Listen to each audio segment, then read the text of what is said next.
Bonjour, Hello. bonjour à tous, bienvenue sur le live. C'est bon, visiblement ça doit marcher, je vois des gens écrire dans le chat. Du coup, bienvenue sur le live de Cryptost. On est avec Valentin sur un fond de Wall Street. Valentin qui est de Cryptost et qui gère majoritairement les podcasts chez nous. On a Clément qui est sur un fond Aurore Boréale, qui est le rédacteur en chef de Cryptost, et moi-même Thomas, le fondateur. Et on a le plaisir d'accueillir Anis Lagenève. Et Anis, je vais peut-être te laisser te présenter, tu le feras sûrement mieux que moi. Tu peux nous Bonjour tout dire le monde. en Donc, quelques mots qui bonjour tu es. Anis. Donc, Anis Lagenef, ex-trader à la Société Générale en France pendant 8 ans. Et après, je fais 200 chez Nomura au Japon, pas au Japon, à Londres. C'est une banque japonaise. Et après, je suis allé chez Barclays et jusqu'en juin 2016. Et depuis, j'ai arrêté.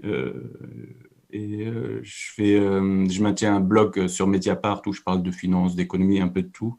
Et aussi un Twitter où j'essaie de faire de l'éducation populaire.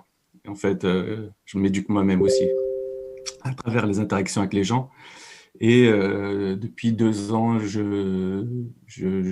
une petite start-up où je propose une solution pour les micro-sociétés. Mais je pense pendant au moins quelques temps, ça va être fermé. Et ça va être juste avec des petites sociétés pour tester. D'accord. Du coup, Mediapart, Twitter et puis une petite startup, ça c'est tes activités Ouais, aujourd'hui. voilà, exactement. Et pour revenir un peu plus sur ton parcours, trader à la Société Générale, c'est un peu ce que tu as le plus fait, non? En termes d'années? Ouais, alors j'ai fait ça donc avant trader, parce qu'il y en a beaucoup qui me demandent, et je peux plus répondre à tout le monde, ils me demandent mon cursus éducatif. Donc moi, ce que j'ai fait, c'est déjà jusqu'à 18-19 ans, je m'entraînais 5 fois par semaine et jouais le dimanche ou le samedi, donc au foot, au Paris FC. Et je me suis concentré énormément sur les mathématiques. J'ai un amour des chiffres et des maths et un peu la physique.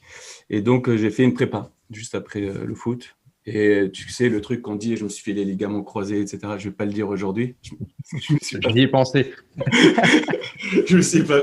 C'est juste que je me suis dit, j'ai fait un peu de proba sur la carrière que je pouvais avoir. Et je me suis orienté à la dernière seconde en maths sup, maths spé à Charlemagne, à Paris, au lycée Charlemagne. Donc, je ne sais pas maintenant ce que ça vaut, mais à l'époque, c'était un très, très bon lycée. Il était dans le top 3, top 4. Et après, j'ai fait une école d'ingénieur, l'INT, donc, qui s'appelle Télécom Sud Paris, que je salue d'ailleurs, parce que j'ai fait un YouTube avec eux il n'y a pas longtemps, ou un Zoom plutôt, un Zoom avec eux il n'y a pas longtemps. Et après, voilà, normalement, quand on veut rentrer et qu'on veut être trader, on nous demande d'avoir un autre cycle, donc soit El Karoui à Jussieu ou le 203 à Dauphine. Mais moi, j'ai pas voulu le faire, donc j'ai pris un shortcut et je suis allé directement en salle de marché. Et je suis rentré par la petite porte pendant mon stage. Mais en gros, c'est ça qui est drôle, c'est que j'ai eu énormément de chance. Les gens qui sont rentrés par le trading ont fait 2 ans de stage. Et moi, parce que je suis rentré par la case, un peu comme Kerviel, middle office, j'ai fait que 3 mois de stage. Donc mon stage a été annulé. Ils m'ont tout de suite poussé au trading parce qu'ils pouvaient le faire grâce à moi sans qu'il y ait trop de jaloux. Donc voilà, et ça a coïncidé avec septembre 2001. Voilà, j'ai eu une belle entrée dans le trading, c'est-à-dire l'éclatement de la bulle Internet. Donc en termes de bulle, je ne sais pas si on va parler après, je pense. Donc j'ai vu une bulle grossir et je l'ai vu éclater. J'en ai vu 2 en fait. J'ai vu la bulle Internet, j'ai vu la bulle bancaire, donc celle qui est liée au subprime, qui a éclaté à cause des subprimes. Et j'ai vu aussi les 2 bulles ou les 3 qui en ce moment. Ouais, pas celle du Bitcoin, il n'y a pas de bulle sur le Bitcoin. On en parlera. Non, non. On y reviendra. Ok, du coup, trader, alors ça fait 20 ans. Si c'était en 2000 ou 2001, 15, tu m'as dit? 15 ans. 15 ans. Après, 15 ans, mais je me suis détaché très rapidement en fait, du trading. Au début de 2001 à, on va dire, la crise de 2008, j'adorais ça. C'était vraiment super parce que les gens, je ne suis pas là à scalper ou quoi que ce soit. Hein. Quand on fait du trading dans une banque, c'est du sérieux. Donc, on a des énormes investisseurs, on a des comptes, on fait des modèles, il y a des réunions. Quand j'étais à Londres, il y a beaucoup d'analyses sur les actions, etc. Donc, on participe avec des analystes, avec des mathématiciens, à des réunions multiples, etc. Et on sert à, in fine, normalement, à être l'huile dans le moteur et à financer des entreprises. Mais ce qui s'est passé avec la crise de 2008, c'est que c'est comme si d'un seul coup, il y avait une marée basse et qu'on voyait les cadavres, quoi. On s'est rendu compte que des limites du boulot qu'on pouvait avoir. Après, il y en a qui disent oh, il dit qu'il s'est rendu compte des limites, il est quand même resté, etc. En fait, c'est un cheminement. On passe pas d'un seul coup de dire ouais, je fais le meilleur métier du monde, je sers les entreprises, je cherche l'emploi, etc. Tout ce qu'on nous vend, ce que je fais, c'est de la merde. Et je pense pas que le trading, c'est de la merde. C'est comme tout métier. Moi, je suis quasiment sûr, si j'étais dans un milieu, dans l'industrie pharmaceutique, j'aurais été contre l'industrie pharmaceutique. J'aurais travaillé chez Carrefour, j'aurais été contre les méthodes de Carrefour. J'aurais été n'importe où on pense qu'il y a de l'abus, j'aurais été contre. C'est-à-dire que si j'avais été docteur, et que, surtout avec ce que je vois, avec comment on traite le Covid, etc., et la crise sanitaire, je pense que j'aurais été contre le système. À chaque fois, il faut être dans la remise en question. Je suis même contre moi-même. Donc, justement, ce qui nous fait avancer, c'est toujours de se remettre en question. Et donc, les gens qui jugent, etc., cela, franchement, moi, tous mes modèles, tous les gens que j'ai et que je regarde et que je dis j'aimerais bien lui ressembler un peu, c'est pas des gens qui sont dans le jugement, c'est des gens qui sont dans la remise en cause, ils sont pas dans la binarité, ils sont dans des zones grises et ils essayent de comprendre et ils essayent de tirer le meilleur d'eux-mêmes. Et donc voilà, c'est pour ça qu'à partir de 2008, je commençais à me retirer petit à petit et c'est marrant, plus je me retirais et plus je gagnais de l'argent. Donc des fois j'arrivais au boulot à 9h30, j'étais le seul, alors que tout le monde était là à 6h30, 7h. Je partais manger pendant 2 heures, je revenais, je faisais... voilà. C'est en gros, quand on se détache des choses, c'est là où j'ai éclaté et j'ai commencé à faire énormément d'argent. Et donc, j'ai fait en 2008 80 millions d'euros de PNL avec un collègue. Et c'était énorme pas pour l'époque, parce que notre budget était à 12-13 millions. Et on l'a fait avant que Lehman éclate. C'est ça qui est bien. Donc, et une fois que tu fais 1, 2, 3 années comme ça, tu commences à avoir un nom. Et j'ai eu la chance qu'une grande banque japonaise qui avait beaucoup d'argent à dépenser pour recruter des éléments français m'a recruté. Donc, je suis parti là-bas pour 18 mois. Ok. Ça marche. Du coup, attends, trader... Je te coupe 2 petites secondes parce qu'on a pas mal de gens qui se plaignent de la qualité qui est trop haute apparemment. C'est la qualité du son? Est-ce que c'est de ma faute? Non, c'est le stream en gros et les gens n'auraient pas assez de co, mais normalement je pense que vous pouvez checker dans les paramètres. Il y a une petite roue dentée où vous pouvez modifier la qualité de vous-même. Si c'est pas possible, on va devoir... il n'y a qu'un seul moyen, c'est de relancer le live de notre côté. Mais dites-nous si vous avez toujours le problème. Il n'y a qu'une qualité de dispo. D'accord. Est-ce que moi je dois faire quelque chose ou pas? Non, c'est du côté du live. D'accord. Non, ils disent ça a l'air d'aller, ça se fait tout seul. C'est impeccable, qualité nickel, mettez sur auto. Bah apparemment c'est bon. Ok, du coup, ce que tu nous expliques... Oui, vas-y, Clément. J'en profite juste une petite seconde. Si Anis, tu peux RT le tweet qu'on vient de faire pour donner un petit peu de visibilité au live. D'accord. On est combien là, juste pour... Là, on est, je crois, 250. D'accord. Je crois qu'on est 250. 330 au dernière match de mon côté. Ah ok, ouais, je vois pas en direct. Alors, tu m'as tagué hein, sur le... Ouais. Ah, mais je reçois tellement... Tout est ok niveau qualité. Ok, merci pour les confirmations dans le chat. Non, il y a trop de... je reçois trop de messages. C'est sur, il faut que j'aille sur Crypto, c'est ça? Ouais. C'est le dernier. Du coup, je résume en attendant. Anis, tu nous as dit qu'aujourd'hui, donc, tu travaillais chez Mediapart. Enfin, non, je travaille pas chez Mediapart. Non, tu participes au blog de Mediapart. Tu es contributeur. C'est personnel, hein, c'est mon blog à moi. Voilà. Et tu es également très actif sur Twitter. Et tu as une start-up qui s'occupe des micro-entreprises. Voilà. Et au niveau de ton parcours, donc tu étais trader dans les débuts des années 2000 et petit à petit, ton point de vue sur le métier a changé et tu as décidé de t'en détacher un peu, voire même peut-être aller jusqu'à le combattre. Je ne sais pas si on peut dire Non, ça, alors, mais non, peut-être pas. ouais, en fait, moi, ce que je combats vraiment, et je sais que les gens font pas la différence, parce que c'est comme si on dit, tu vois, quand tu dis quelqu'un, il est dans la médecine, il peut être dans la chirurgie plastique, comme il peut être pédiatre, comme il peut être dans l'humanitaire. La trader, c'est pareil. Il y a 1000 palettes de traders. Moi, le métier de trader, jamais de la vie, je le remettrai en question. On a besoin de traders. Un trader, c'est un négociant. C'est quelqu'un qui fait du commerce. C'est quelqu'un qui connaît les marchés et qui connaît les flux, etc. Et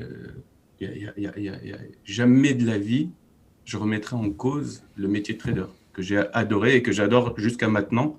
Plutôt certaines facettes du métier qui t'ont un peu déplu. Ouais, la facette que moi, avant de rentrer, que j'aimais pas, pour des raisons personnelles, et plutôt même qui sont liées à la fois, si ça intéresse des gens, c'est l'usure. Donc c'est pour ça que j'ai été vers les actions. Parce que en fait, les actions, le risque est partagé. C'est-à-dire que quand moi j'achète une action, si la société, j'investis dedans, bon, bien sûr, quand on commence, on ne comprend pas ces choses-là. En fait, quand on achète une action, on l'achète sur le marché secondaire, on ne donne rien à la société.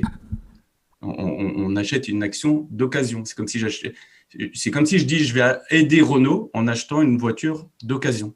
Non, je n'aide pas Renault. J'aide celui qui vend sa Renault et peut-être que lui, il va acheter une nouvelle Renault chez le concessionnaire. Mais on aide vraiment Renault si on va chez le concessionnaire et qu'on l'achète. Donc, quand on achète une action, et surtout quand c'est une action émise dans le marché primaire, c'est-à-dire dès le départ, on donne de l'argent, du capital à la société pour qu'elle fasse des choses avec, notamment embaucher des gens et faire de l'activité. Et donc, moi, j'ai été attiré par ça. Pourquoi ? Alors, c'est des choses qu'ils n'apprennent pas beaucoup à l'école, hein, que moi, j'ai appris tout seul depuis très longtemps, à cause de la famille et de mon milieu, c'est que le risque doit être partagé. C'est-à-dire que moi, quand je vais mettre mon argent dans une société, dans une action avec un pote, parce que je l'ai fait multiples fois avec de la famille, etc., quand je vais mettre de l'argent avec eux, je vais apporter moi ce que je peux apporter. Bien sûr, dans les actions, on n'apporte rien, parce que quand on va acheter une action Renault, le gars de Renault n'a pas besoin de moi. Mais lui, derrière, il va faire des choses avec. S'il gagne de l'argent, il te donne une partie des gains. Et s'il n'en gagne pas, il ne te donne rien. Donc, les gains sont partagés, les risques sont partagés. Ce qui n'est pas bien dans ce que j'appelle l'usure, c'est-à-dire le crédit avec intérêt.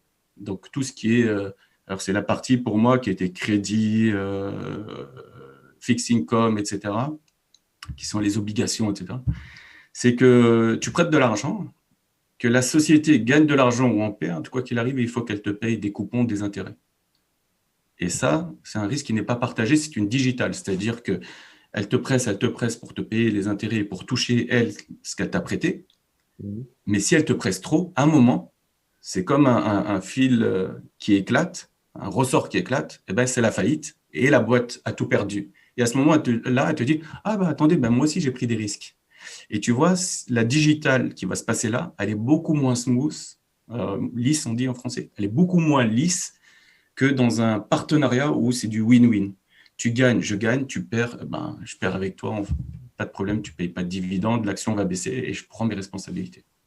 Donc vraiment, moi, ce que je combats, number one, c'est l'usure. Par exemple, quand j'ai vu le reportage je ne l'ai pas vu, mais j'ai vu des extraits de Élise Lucet, c'est ça ? Sur France 2, les gars sont payés, je ne sais pas, 1500, 2000, et ils appellent des familles, ils les stressent, etc. Mais ça ne va pas. Moi, jamais de la vie, même pour 1 milliard, je n'aurais pas fait ce boulot. Au contraire, à la même époque, en 2006-2007, j'étais dans des actions, justement, pour sortir les gens qui étaient dans cette galère-là, pour les conseiller et des fois même mettre la main à la poche et les sortir et négocier pour eux auprès des banques. C'est pour ça que j'ai une petite dent contre CTLM. C'est parce que j'ai vécu des choses entre, on va dire, 2007 et 2009, avant que je parte de France, où j'étais très, très involved, donc impliqué, on va dire. J'étais très, très impliqué, justement pour aider les gens qui étaient en surendettement ou qui avaient des problèmes avec tous ces, ce que j'appelle business de l'usure, quoi, qui sont CTLM, etc., qui qui prête. CTLM, c'est la filiale de la BNP. Un des cas que je suivais, le gars avait pris un crédit à la conso chez BNP 5-6% et il faisait il prenait des crédits à 18% sur CTLM pour payer le crédit à 5% chez BNP. Et donc, si j'ai les chiffres encore en tête, pour 17 000 euros de nominal qu'il a emprunté, il lui demandait 45 000 euros à rembourser. C'est des dossiers que j'ai pris en main et où on était négocié pour qu'on paye le moins possible. Ok. Ça fait un peu penser au Loup de Wall Street quand même, le film. Je sais pas si tu l'as vu. Non, Parce que tu me ouais, racontes. le seul film que j'ai vu, c'est The Rock Trader avec la vraie histoire de Nick Leeson. Parce que ça, c'est une vraie histoire et je ressens que c'est vrai, quoi. Ok. Bon, et on va parler quand même un petit peu du Bitcoin parce que bon, on est une chaîne spécialisée dans les cryptos. Est-ce que tu peux nous dire un peu, toi, à quel moment tu as découvert Bitcoin et puis même peut-être quelle est ta définition de Bitcoin? Qu'est-ce que tu en penses? Quand est-ce que tu l'as découvert? Qu'est-ce que c'est pour toi et qu'est-ce que tu en penses? En fait, quand j'étais à Barclays, donc à ma dernière banque, dans mon équipe, j'avais 3-4 traders qui venaient des Chine. Et les gars, c'est dans le sang. Il y en a un, il venait même à la ville juste à côté de Hong Kong, c'est dans le sang. C'est des parieurs, c'est des punters, comme on dit chez nous. Et donc, même en dehors du boulot, des paris sur le foot, ça y allait pour des grosses sommes. Et ils ont ça ces quatre-là avaient ça en eux, quoi, vraiment. Surtout un des quatre. Et un des quatre, en fait, dès le début, donc ça doit être en 2013, quelque chose comme ça, il commençait à me parler de Bitcoin. Mais je me suis intéressé quand il n'arrivait plus à bosser. Je crois que ça doit être 2014, quand c'est monté à peu près de $300 à $1,000 et c'est retombé. En fait, le mec, il n'arrivait plus à bosser. Je le regardais, il stressait. Et moi, je me suis dit, mais est-ce qu'il stresse sur nos positions à nous et qu'il me cache quelque chose? Parce que je regardais ses positions. Et en fait, non, en fait, il stressait sur le Bitcoin. Et là, je me suis intéressé. Par contre, je me suis très bien intéressé quand je suis sorti. Et donc, l'énorme documentation que j'ai fait pour moi-même, que j'appelle mon livre, je donnais une énorme place justement à ce qui est blockchain, crypto, Bitcoin. Mais vraiment high level. Je ne voulais pas rentrer dans le détail et comprendre, etc. Je voulais juste comprendre quel est le lien entre justement la blockchain et la confiance, entre et qu'est-ce qu'une crypto et est-ce qu'elle peut s'inscrire ou pas dans un modèle monétaire futur. Parce que bien sûr, le modèle qui repose sur la dette, c'est un modèle économique qui ne me plaît pas. Donc je me suis dit, je ne dis pas qu'on doit interdire la dette, pas du tout même. Je dis juste qu'avoir une monnaie qui repose à 100% sur la dette me posait un problème et c'est pour ça que Bitcoin, qui est une monnaie dure, m'intéressait énormément. Alors, je ne sais pas si les gens savent la différence entre une monnaie dette, monnaie dure. Non, tu peux nous le rappeler peut-être? Alors, la monnaie dette, en gros, il n'y a quasiment aucune limite. C'est-à-dire qu'une banque, elle a des fonds propres et elle est capable, à partir de ses fonds propres et de quelques ratios, à partir de peut-être de 3-4 euros, d'en créer 96. Et donc, ça, ce n'est pas une monnaie dure. C'est une monnaie dette, parce que la monnaie n'existe que s'il y a une dette. C'est-à-dire que si tout le monde rembourse sa dette aujourd'hui en euros ou en dollars, il n'y a plus d'euros, il n'y a plus de dollars. Parce que par définition, une monnaie est une monnaie dette comptablement. C'est-à-dire il y a toujours quelqu'un qui a la dette, qui a le stock de dette, et l'autre qui a l'inverse, qui doit de l'argent. Et moi, je l'appelle soit monnaie dette, et j'aime bien maintenant le mot monnaie stock aussi. Parce que c'est une monnaie qui se stocke de plus en plus et dont la vitesse de circulation de la monnaie est de plus en plus lente. Donc ça, c'est la monnaie dette. Après, il y a la monnaie dure. C'est-à-dire, elle est dure, c'est comme l'or, comme le Bitcoin, c'est qu'il y a des règles qui font qu'il n'y en a pas une infinité. C'est en quantité quasi finie. Par exemple, le Bitcoin, on sait même qu'il arrivera un moment, dans une centaine d'années, où ça sera complètement fini. Il y en aura 21 millions et pas plus. Et l'or, il a une croissance un peu plus linéaire que le Bitcoin. En fait, l'or, c'est un peu, il est entre la monnaie dette qui a une croissance exponentielle, et ça, c'est inhérent au caractère exponentiel des intérêts. L'or, c'est plutôt linéaire, et le Bitcoin, c'est une petite asymptote, en gros. Voilà. Ok. Et du coup, toi, ton avis alors sur le Bitcoin, justement, en lui-même, et même justement, pourquoi pas sur cette limite de 21 millions, tu as un avis un peu sur la Oui, question? alors, moi, ce que je trouve vraiment le bon côté, on va dire, on va commencer comme ça. Comme ça, je vais me faire quelques amis. Le bon côté, c'est justement qu'ils soient en quantité finie. Et ça, c'est très important. Euh, Ce que j'aime le moins, c'est l'hypocrisie des gens qui se disent écologistes Ouais. et qui ne se posent pas des questions pour savoir pourquoi, justement, on a permis une expansion exponentielle, quoi. Pourquoi on a une croissance exponentielle? Pourquoi? Comment c'est possible? Est-ce que ça aurait été possible avec de l'or pur? Tu vois, quand tu regardes tous les graphes, il y a une date qui est magique, c'est 1971. C'est la fin des accords de Bretton Woods et de la convertibilité du dollar en or. Et donc, les gens ils ne se posent pas une seule fois la question de savoir pourquoi, justement, on permet cette croissance exponentielle et qu'on est des esclaves de cette croissance. Sans croissance, on n'a que ce mot à la bouche, croissance, croissance, croissance, croissance. Et donc, les écolos, eux, ils veulent qu'on ne consomme plus ou moins, et ils sont limite pour la décroissance. Quasiment une décroissance qu'il faudrait en plus. Mais est-ce qu'ils peuvent comprendre que s'il y a une décroissance, le modèle fiat, le modèle monnaie-dette, s'effondre? Il ne peut pas supporter le modèle monnaie-dette une décroissance. Et justement, là, on voit que la croissance s'aplatit et les banques centrales sont obligées d'arriver et d'injecter des euros ou des dollars. Et donc, ces écologistes, je leur demande de savoir, je sais que l'économie, ça les rebute, la finance, ça les rebute, mais il faut faire l'effort d'essayer de comprendre ce que c'est que l'économie, ce que c'est que la finance, pour voir que le mal est dans la monnaie crédit avec intérêt.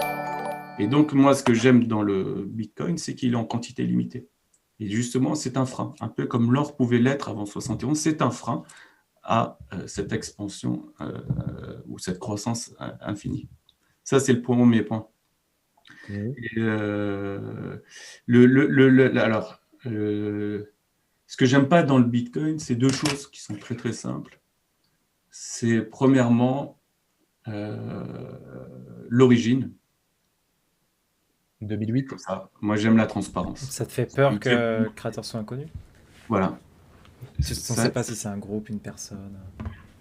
En fait, tu sais, au moment de la Révolution française, alors moi j'étudiais, j'avais regardé les révolutions françaises, etc. Et quand il y a eu les révolutions dans le monde arabe, moi j'étais à Londres, et il y avait plusieurs personnes dans les banques, etc., qui étaient d'origine libyenne, syrienne, etc., et qui étaient très très contents de ce qui arrivait. Et je leur ai dit, mais non, mais soyez pas contents, parce que une révolution qui est fondée sur rien, juste parce qu'un mec s'est brûlé quelque part, et qu'il y a du désespoir, on ne fait pas une révolution pour se taper pire. Et ça va créer du désordre, et vous allez voir ce qui va se passer. Et j'avais énormément de discussions avec eux. Ah, boomer. Ça n'existait pas à l'époque, boomer, mais c'est comme les cryptos. Les gars de Bitcoin m'appellent boomer, là. Boomer, pas de problème. Voilà. On a vu ce qui s'est passé en Libye, on a vu ce qui s'est passé en Syrie. Pareil, on a fait la révolution en 1789. On a zigouillé la tête du roi en 1793. On n'a pas dû attendre à peine 7 ans pour avoir l'instauration de la Banque de France. Et la Banque de France, elle a de France que le nom, parce que c'est une banque privée, et dont Napoléon et la famille étaient actionnaires. Et donc, justement, on a zigouillé les aristocrates et le roi pour mettre à la place quoi? Un ordre financier qui nous domine depuis maintenant 220 ans. Donc, il faut réfléchir. Si on zigouille les fiat, donc là, on est tous ensemble. Les gars qui aiment les cryptos et les gars comme moi, ben, on a le même combat. On veut zigouiller les fiat. Mais pour mettre quoi à la place? Il faut réfléchir. Est-ce que là, le système... Tu penses que Bitcoin, que Bitcoin doit prendre la place de monnaie fiat? Moi, je pense que c'est plutôt une alternative. Non, je ne dis pas que Bitcoin doit prendre. Les gens qui sont maximalistes ou ils aimeraient bien. Moi, oui, les maximalistes, d'accord. Moi, je veux changer de modèle et je veux plus, pour des raisons qui soient plutôt sociales, politiques et écologiques, plutôt, je ne veux plus que la monnaie dette soit la monnaie qui régisse notre économie. Voilà. Donc, on a un peu le même combat. On n'est pas des résistants, hein, mais j'ai envie de dire, c'est pendant la résistance, oui, les cocos et les capitalistes, ils se sont mis ensemble contre le nazisme. Et après, ils se sont tapés dessus. Voilà, c'est un peu la même idée. On est dans le même camp, mais je ne pense pas vraiment, parce que qu'on le veuille ou pas, il y a des concentrations qui sont énormes dans le Bitcoin. Qu'est-ce qui empêche plus tard? Déjà, alors je sais qu'il y a des wallets qui sont très gros parce que justement, c'est des exchanges, mais même si on les enlève, si on prend le premier wallet et ceux qui ont suivi, c'est les premiers à avoir miné, etc., et miné tout en 2 secondes, etc., et ceux qui ont modelé, en gros, qui c'est qui? Tu vois, est-ce qu'on va moi, je donne toujours l'exemple. Je dis quand les États-Unis, avec à peine 15% ou 13 à 15% des réserves d'or mondiales, ont réussi à imposer Bretton Woods avec 13%. Si le gars, il a 1 million, et en plus, il a vendu en mine, quand je dis le gars, attention, le ou les, je ne sais pas qui c'est, avait 1 million et qu'il en a miné, maintenant, il a quoi? Il a minimum 6, 7, 8% à lui tout seul en Bitcoin. Il suffit qu'il s'allie bien avec 2, 3, 4 gars et pour que peut-être il puisse imposer le Bretton Woods numérique qui risque d'arriver. Tu vois? Tu peux nous rappeler peut-être pour ceux qui nous regardent ce que c'est que Bretton Woods? Alors, le Bretton Woods, c'est en gros, il y a entre 150 et 180 000 tonnes d'or dans le monde depuis la nuit des temps. Et à la sortie de la guerre, les gars se sont dit il faut qu'on crée une monnaie d'échange forte internationale. Donc, ils ont choisi le dollar. Pourquoi? Parce que les Américains avaient 20 000 tonnes sur les 32 000 tonnes que les banques centrales avaient. Ils avaient 2/3 de ce que possédaient les banques centrales en or. Et ce qui fait, comme je l'ai dit à peu près tout à l'heure, à peu près 15% de la production totale de l'or depuis la nuit des temps. Et donc, ce qu'ils ont dit, ce qu'on va faire, on va faire en sorte que le dollar sera convertible en or. Et donc, il était backé par l'or. On voyait ça sur les billets même. Ouais, on le voyait. Maintenant, ça a disparu, mais on le voyait avant, je me souviens. Le problème, c'est qu'à chaque fois qu'il y a de la confiance dans la monnaie, alors, tu vois, les gens vont me dire il n'y a pas ce problème avec le Bitcoin parce que c'est décentralisé, etc. À chaque fois que c'est centralisé, là, on a centralisé sur les US, ils arnaquent, c'est tout. Et donc, ils sont mis à s'endetter en créant des dollars et sans réserve d'or en face. Et donc, ils ont financé un peu sur le dos de tout le monde leur économie et jusqu'à devenir la première économie du monde. Et même leur guerre impérialiste. Et tu vois, donc, la conséquence que peut avoir la monnaie, c'est que l'être humain n'est pas toujours bon, en fait. Et donc, s'il n'y a pas un contrôle fort sur les décideurs, les choses peuvent partir en vrille et il peut y avoir une rupture de confiance. Et c'est ce qui s'est passé. Donc, De Gaulle, les Allemands, les Anglais ont senti l'arnaque venir et il y a eu ce qu'on appellerait, si c'était dans le milieu des banques commerciales, un bank run. C'est que tout le monde a rappelé son or. Et donc, ce qu'a fait Nixon en 1971, c'est de dire, vous savez quoi, il n'y a plus de Bretton Woods, maintenant le dollar repose sur rien. Le fait qu'il ait dit ça, ça fait que les devises et les matières premières ont commencé à être très, très volatiles. Et très, très vite, les États-Unis vont trouver un support de poids qui est l'OPEP, et en particulier l'Arabie saoudite, qui va imposer que les matières premières, le pétrole et les matières premières, traitent en dollars. Et donc, ce qui fait qu'avant, en 71, d'une certaine façon, le dollar était réellement adossé à l'or. En 75, à partir de 73-75, dans les faits, mais pas dans les écrits, tu n'allais pas te donner un dollar et on te donnait du pétrole. Mais dans les faits, le dollar était backé par le pétrole. Et c'est pour ça qu'on a eu énormément de guerres au Moyen-Orient, énormément d'interventionnisme, Et c'est pour ça que, par exemple, un pays comme le Venezuela est ravagé. En fait, tous ceux qui avaient de la chance d'avoir du pétrole et qui n'étaient pas blonds aux yeux bleus, ils se sont fait ravager, justement, à cause d'une décision monétaire. Donc, il faut bien réfléchir à toutes ces questions de monnaie, parce que je les vois, les petits, là, ils ont l'air, ou moins petits, qui sont à fond maximalistes sur le Bitcoin, et qui cherchent juste à s'enrichir personnellement, parfois à rien foutre, et profiter de la révolution monétaire. Mais derrière, il faut qu'ils comprennent. Ce qui est important, c'est la stabilité du monde et qu'on vive en paix. Et il faut réfléchir, qu'est-ce qui va se passer si toutes les monnaies fiat dégringolent et qu'on va tous vers le Bitcoin, par exemple. Et il faut bien réfléchir.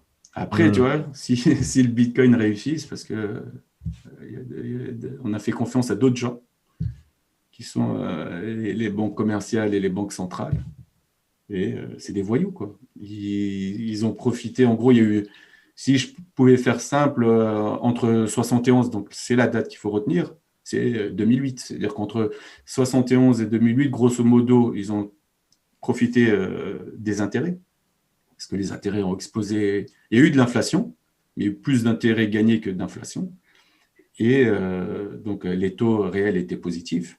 Et ils ont profité justement de gagner ces intérêts. Mais alors, tu sais, quand tu es un rentier, oui, il y a une inflation de 8 et toi, tu as placé à 11%, c'est très bien. Mais on se rappelle, un banquier, lui, il crée de l'argent à partir de rien.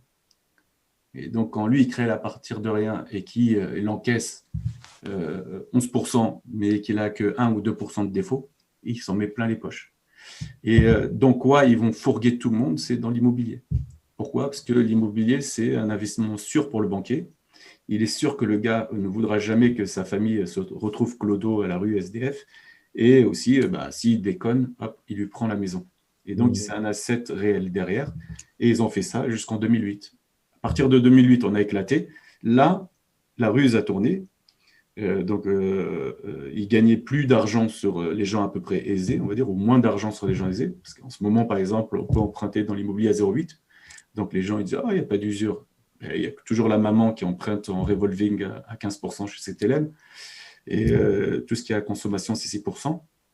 Mais surtout, la nouvelle ruse, c'est qu'ils créent l'argent à partir de rien, les banques centrales. Ils l'injectent dans les marchés obligataires, donc le marché de la dette, qui se propage comme une petite onde vers le marché des actions, le marché immobilier, le marché des dérivés. Et ça enrichit tout ce beau monde. Et donc, alors qu'avant, ils s'enrichissaient par les intérêts, maintenant, ils s'enrichissent par une augmentation des actifs qui sont boursiers, crypto et immobiliers. Alors, les cryptos sont stériles, c'est-à-dire que ça rapporte de l'argent que si vous vendez, ou ça vous donne une illusion de richesse. Et je pense qu'il y en a plein qui ont bourrichon qui est en train de monter. Là, je le vois même dans la virulence des gars sur les réseaux sociaux. Et la possibilité aujourd'hui de gagner à Nice sans vendre, hein, avec la finance décentralisée, on en parlera tout à l'heure, mais on peut créer un flux. Juste pour terminer, en fait, avant, ils gagnaient par les intérêts. Aujourd'hui, ils gagnent par la création monétaire et en achetant des assets, en les voyant monter, par exemple, une capacité d'endettement et pour gagner des dividendes et des loyers. Est-ce que... Je résume juste, du coup, ta pensée sur le Bitcoin. Alors après, tu as un angle quand même sur le Bitcoin qui est très... si remplacer la monnaie fiat, mais de cet angle-là, pour toi, le point positif, c'est vraiment le supply limité, 21 millions. Et les points négatifs, on serait plus sur le mystère qui entoure ta création. On ne sait pas qui sont les créateurs. Et la concentration des richesses entre les mains, peut-être des premiers arrivants et de quelques gros wallets. Voilà. Et il y a un moyen, mais bon, c'est pas possible avec le Bitcoin, il y a un moyen justement de s'attaquer à la concentration et s'attaquer aussi à l'usure. En fait, il y a une antidote. Et on en reparlera plus tard, mais c'est technique. Mais ce que je voulais dire sur le Bitcoin, alors c'est Seb Gaspiou qui m'a... les sociétés de minage. Voilà. Big Data Block. Il va me tuer. C'est Big Data Block ou quelque chose comme ça. C'est ça, ouais. Sébastien Gouspillou. Ouais, et donc, qui est très sympathique d'ailleurs, et qui m'avait justement, on avait fait un podcast avec Alexis Poulain, il y a quelques temps maintenant. Et en gros, il le voit plutôt comme ce dont on a parlé tout à l'heure, c'est-à-dire comme le dollar à l'époque de Bretton Woods. C'est-à-dire juste ce qui va permettre de payer le différentiel des balances commerciales. C'est-à-dire qu'en France, on traite en crypto-euros, mais quand on doit de l'argent à quelqu'un qui est aux États-Unis et que les banques centrales doivent se transférer de l'argent, ils se feraient en bitcoin. De toute façon, avec 275 000 ou 300 000 transactions par jour, on ne va pas aller très loin. Donc, il vaut mieux le vendre dans ce sens-là. D'ailleurs, c'est ce que font les bitcoiners, ceux qui sont matures et qui comprennent bien le sujet, le vendent plutôt dans ce sens-là. Anis, on va poursuivre un petit peu ensemble avec le rapport à l'économie crypto. Il y a quelques semaines, même quelques mois maintenant, on avait fait un podcast ensemble et j'avais choisi en introduction de ce podcast cette phrase qu'on va réécouter et tu vas nous dire ce que tu en penses maintenant. J'envoie ça sur les streams. Je te dis quand c'est terminé. Ah oui, c'est Koh-Lanta. Je sais que doit être une monnaie. Je te dis très franchement, celle qui est le plus proche, c'est le Bitcoin. Quelque chose qui ressemblerait au Bitcoin, mais étatique, dont le protocole serait dans la Constitution et contrôlé comme le feu. Tu vois, dans Koh-Lanta, il contrôle le feu, il le protège, à chaque fois, c'est jamais les mêmes, etc. La même chose, qu'on soit sûr que personne un jour prendra le contrôle de ce protocole. Parce que s'il prend le contrôle de ce protocole, alors on est tous morts. Voilà. Tu peux rebondir dessus. C'était un démarrage un peu provocateur sur ce podcast où tu dis globalement que la monnaie idéale, elle est proche du Bitcoin, mais c'est pas tout à fait le Bitcoin. Alors, on a parlé de la monnaie fiat, on a parlé des crypto-monnaies. Anis, qu'est-ce que la monnaie idéale pour toi? Alors, justement, c'est marrant parce que entre le podcast et aujourd'hui, il y a des gens très, très gentils et donc qui sont venus et qui m'ont contacté. Un, pour me parler beaucoup de MMT, et l'autre personne de la June. Ok. Et une monnaie libre de dette. Ouais, qui est une monnaie libre de dette. Et d'ailleurs, qui s'appelle monnaie libre. Donc, et pour être honnête, je reste sur ce que j'ai dit. Parce que trop de MMT, c'est donner trop de pouvoir centralisé. Alors, la MMT, en gros, c'est quoi? C'est l'État crée autant d'argent qu'il veut, tant qu'il n'y a pas le plein emploi. Il n'a qu'un seul but, c'est le plein emploi. Donc, il crée de l'argent, il dépense pour qu'il y ait le plein emploi. Et donc, il dépense dans des grands travaux, etc. Et comment il détruit la monnaie d'une certaine façon, c'est par la collecte de l'impôt. Donc, quand il a besoin de la rendre rare, il collecte de l'impôt. Et donc, en gros, la MMT, c'est de dire ce que dépense l'État, c'est la richesse du privé et qui va se répartir d'une façon ou d'une autre. Et justement, l'impôt servira, lui, à réorienter cette monnaie vers les plus démunis. Et la June, elle, c'est un peu comme le Bitcoin, c'est vraiment... alors, c'est libertarien, c'est ça le goût? C'est complètement anarchiste, mais dans le bon sens du terme. Ah, d'ailleurs, quand je me suis intéressé au Bitcoin... je me suis aussi intéressé à l'anarchisme. C'est incroyable comment les gens salissent des mots des fois. J'ai vraiment une image très très mauvaise de l'anarchisme politique. Et en gros, quand on s'y intéresse vraiment, on comprend pourquoi ça a été sali, quoi. Et par contre, voilà, je me place entre les deux en gros. Ni complètement anarchique, ni complètement étatique. Pour moi, la monnaie, c'est le lien social. C'est ce qui fait... vraiment le corps. C'est ce qui, d'une certaine façon, pour moi, la monnaie, c'est ma note, ce que j'ai offert à la société.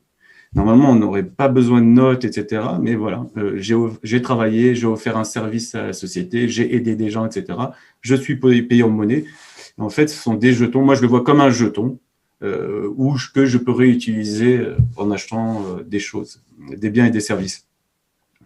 Et donc, pour moi, la monnaie idéale, ça reste quelque chose qui ressemble énormément au Bitcoin, c'est-à-dire en quantité limitée, avec une création monétaire limitée, mais qui ne serait pas à destination des mineurs, qui serait à destination de gens qu'on élit démocratiquement, mais une vraie démocratie. Et c'est pour ça que, tu vois, quand on parle de blockchain, etc., je trouve que c'est une honte une honte absolue qu'en France, il n'y ait pas des énormes travaux pour qu'on fasse en sorte que le foncier devienne blockchainé, que le droit de vote devient blockchainé, etc.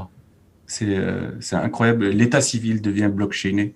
C'est incroyable qu'on ne le fasse pas. Et surtout un pays comme la France qui regorge d'ingénieurs super intelligents. Et pourquoi le faire? Pour la transparence? Pour autre chose? Oui, pour la transparence et pour passer, tu vois, on est au 21e siècle. Et moi, pourquoi j'en ai besoin, en fait, c'est que je me dis que ça va être justement des supports pour peut-être créer la monnaie idéale, tu vois. Et donc, voilà, donc l'idée, c'est que justement, on ait une monnaie qui ressemble au Bitcoin, qui soit de quantité limitée, mais avec une création monétaire qui ne va pas aux mineurs, qui va à un État centralisé, qui est élu démocratiquement. Donc là, tous les Bitcoiners vont mourir. Comment il peut comparer cette monnaie à... Non, nous, tous les Français, voilà, on se reconnaît comme une nation qui avons besoin d'une monnaie commune qui va nous faire lien, sur laquelle on va être souverain.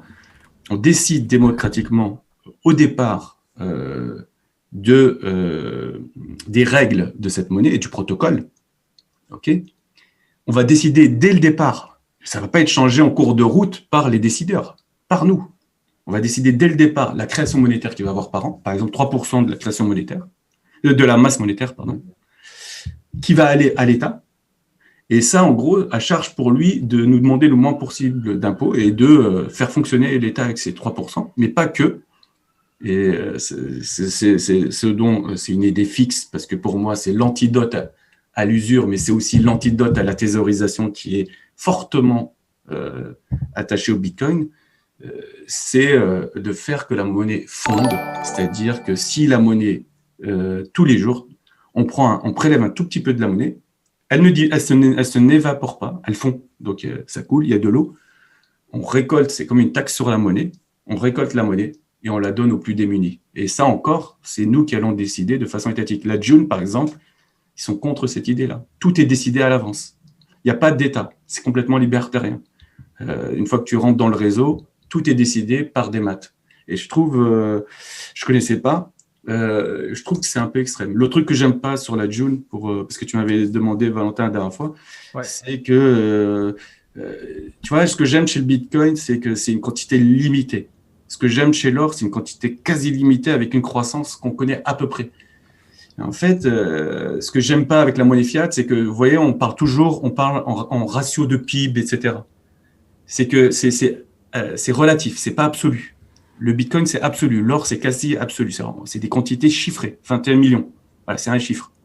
Mais quand on parle de PIB, c'est relatif. C'est quoi le PIB? Et il va avancer chaque année. Donc, et ce que j'aime pas avec la June aussi, c'est que ça dépend aussi, d'une certaine manière, du nombre de personnes qu'il y a dans le réseau. Et donc...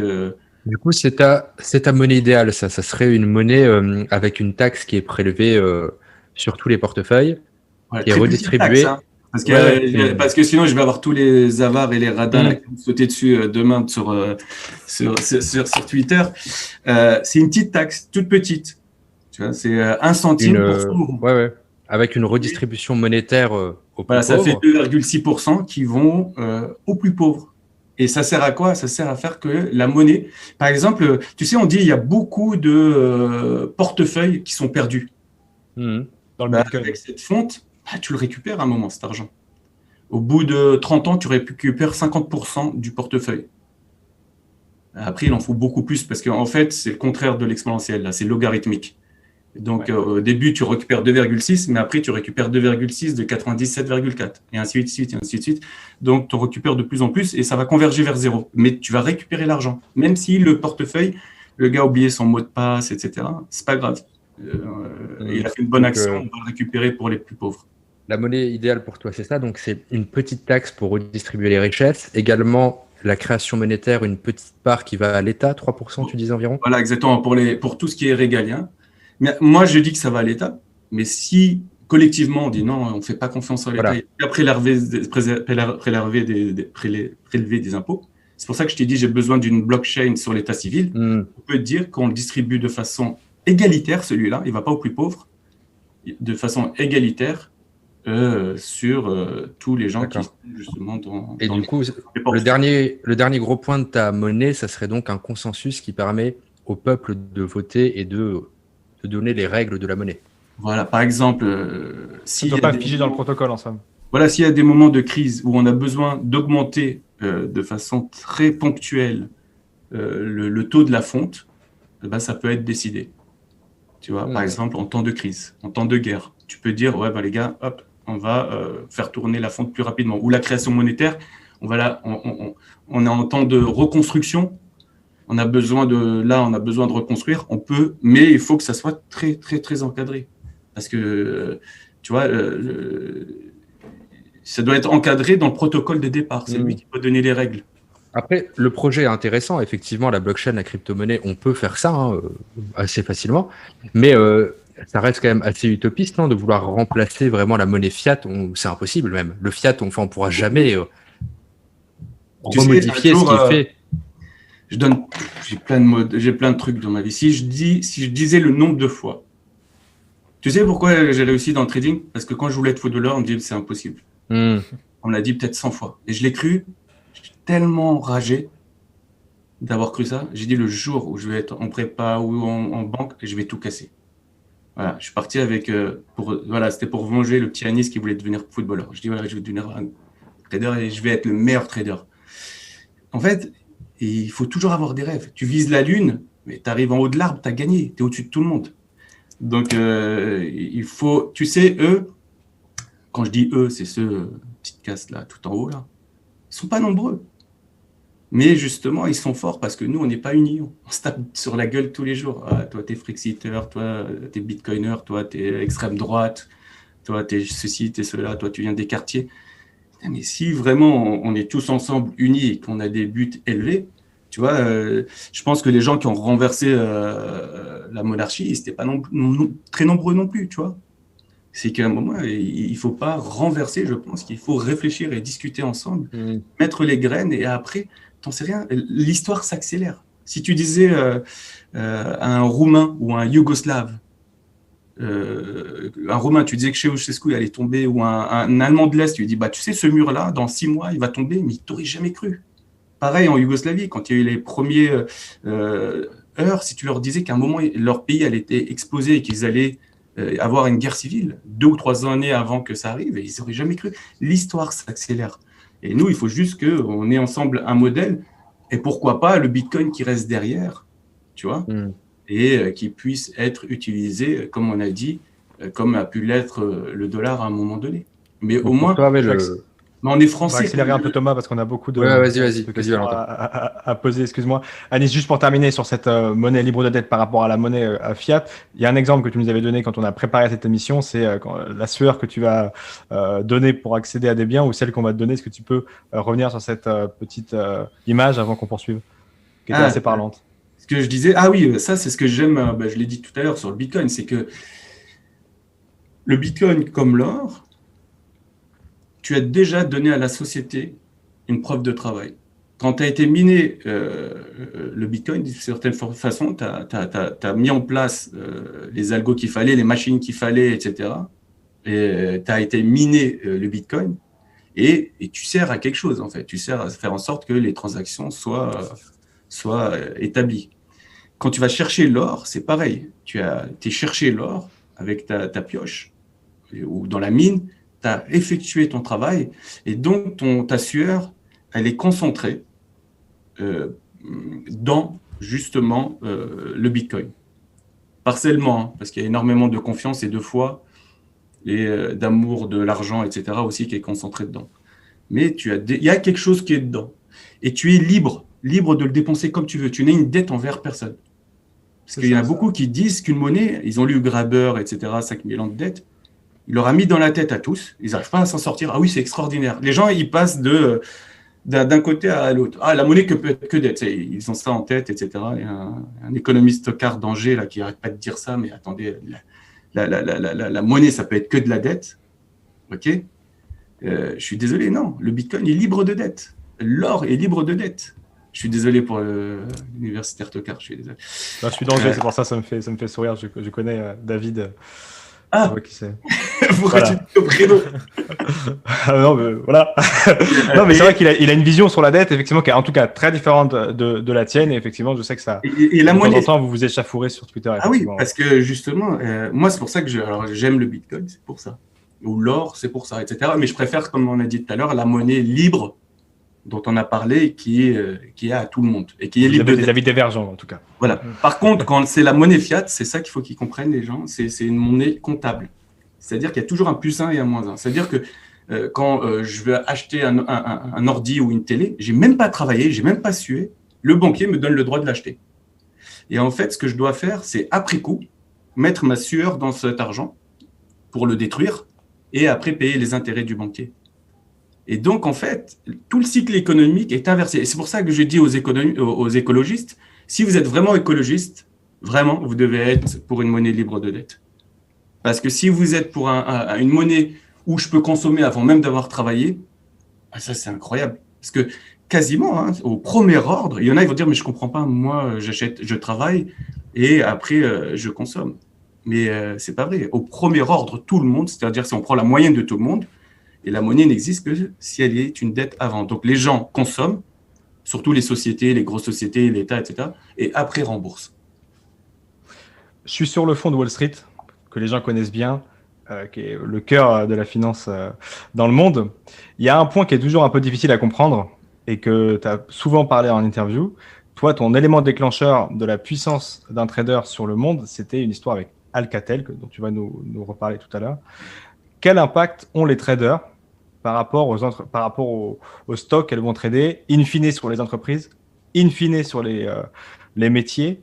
Alors, ce n'est pas le cas sur la crypto parce qu'effectivement, il n'y a pas forcément derrière une entreprise. Mais comment ça se passe pour les bourses traditionnelles? Juste pour revenir sur ce cas d'Alcatel, c'est marrant parce que quand il m'avait posé une question, il m'a dit, moi, j'ai eu au moins 50 exemples qui me sont passés par la tête, mais je ne voulais pas salir les copains. J'ai pris un exemple qui me concernait moi. Parce qu'il y a un truc, c'est que je suis tellement un amoureux de la vérité que si il faut que je me casse la gueule à moi pour que ça fasse avancer la vérité, je suis capable de le faire. Sur ce cas d'Alcatel, la question que je m'étais posée, c'est que moi, Alcatel, je n'ai pas décidé de la vendre et de la faire passer de 8 € à 2 €. C'est quelqu'un qui est venu et qui a dit, voilà, je dois me couvrir sur Alcatel. Soit il dit, on ne sait pas, parce que les intentions, en fait, elles sont à l'intérieur des sociétés face à qui on traite quand on est à la Société Générale. Donc, soit il s'est couvert parce qu'il avait une énorme position sur Alcatel. Et il se dit, si ça baisse trop, donc moi, je dois regagner ce que je perds sur l'action. Donc, il achète des options face à la Société Générale. Et moi, je dois me couvrir derrière. Et donc, je dois suivre le stock. Je ne sais pas si tu comprends. Ouais.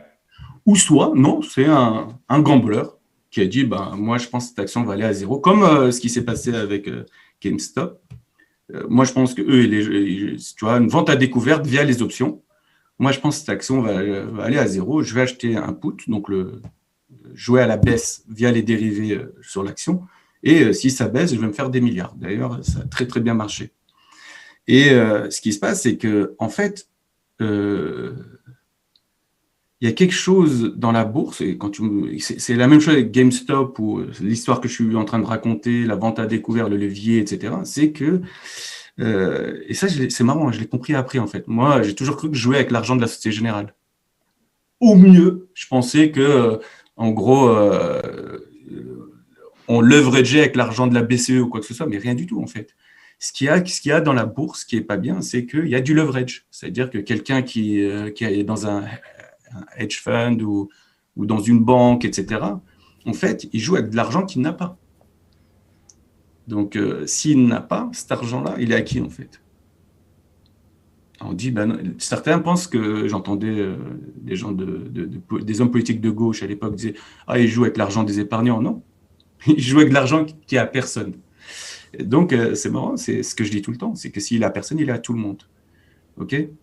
Et donc, c'est ça qui pose un problème. C'est qu'il y a des fois une surconfiance, des bulles qui se créent parce que des gens sont capables d'acheter à crédit des actions. Et c'est pour ça que dans un milieu boursier où on peut acheter à crédit des actions, c'est-à-dire décupler nos investissements. Au lieu d'investir 100 pour acheter une action qui vaut 100, je ne mets que 10 euros et je peux en acheter 10. Voilà. Je mets que 100 euros, mais j'en ai 10 qui valent tout ensemble 1000 euros. OK ? Et ben, dans un milieu qui est comme ça, limite, je comprends la logique qui dit qu'il faut laisser les short-sellers, c'est-à-dire ceux qui vendent à découvert, essayer de rééquilibrer le prix de l'action. OK ? Mais donc, pour te parler de revenir sur Alcatel, l'impact, c'est que plus une action baisse, et moins les gens ont confiance dans cette action. Donc, Alcatel venait de 100 euros. 100 euros. Elle a été à 1 euro. Elle a perdu 99 euros, 99%. Voilà. Ceux qui ont eu des France Télécom qui sont boomers à l'époque, elle était montée à 225 euros. Et elle est descendue à 3-4 euros, France Télécom. Vous vous rendez compte ? Et je me rappelle, c'est pour ça que je rentends les mêmes discussions. J'étais à un mariage du côté de Vernon, et il y a un mec qui avait des actions, il est très gentil, un cousin à moi, et je lui dis, mais t'en fais quoi ? Il travaillait chez France Tel. T'en fais quoi ? Ça vient de prendre 20-30%, tu t'en fais quoi ? Elle valait 180 ou 190 euros à l'époque. Et ben, il m'a dit, non, ça va continuer de monter, ouais, je vais m'acheter une maison, là. En gros, les mêmes discussions que j'entends maintenant. En fait, ces phénomènes de bulles, il y en a eu toujours. Il y en aura toujours. C'est cyclique, c'est comme ça. Il y en a. En 29, c'est Jacques Sapir qui en parlait dans une émission qu'on faisait avec Eureka. Et il disait, mais c'était exactement comme ça. Avant 29, même les classes moyennes se disaient, mais comment je peux devenir très, très riche avec les actions ? Et c'est ce qui a créé la bulle de 29 et qui a créé la crise. Donc, quand quelqu'un vient et qui vend Alcatel, il enlève justement cette confiance, et c'est ça le capitalisme. On est un peu dans un monde quasiment maniaco-dépressif, tu vois. C'est soit on est dans le crédit et dans le levier et on fait monter les choses au ciel, ou soit on est doom et on broie du noir et on défonce même plus bas que bas le prix des actions, des sociétés. Et toi, tu as compris ça du coup le jour où tu avais vu la news des 65 000 emplois Ouais, c'est venu petit à petit. Je me suis dit, mais en fait, on a un impact. Cet impact, c'est l'impact des dérivés et du levier qui fait qu'on accentue, justement, même en 2008. Tu sais, ce qu'il faut comprendre, alors, j'espère qu'ils vont comprendre, je vais vous donner une image. Quand il y a le marché, c'est un peu moins vrai sur le Bitcoin, c'est encore plus vrai sur les actions. Quand il y a le marché, pensez comme s'il y avait un monstre du Loch Ness qui se promène 70% en dessous du spot actuel. Il bouge. Il est toujours à 70-75% du spot actuel.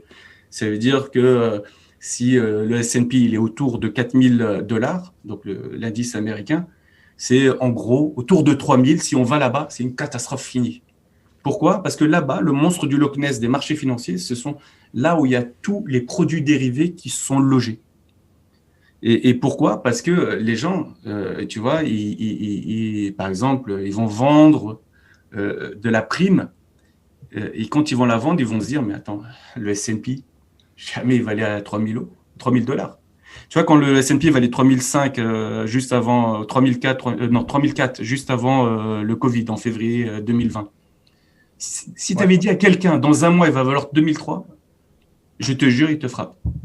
Il te dit dans les marchés, mais allez, casse-toi. De quoi tu parles ?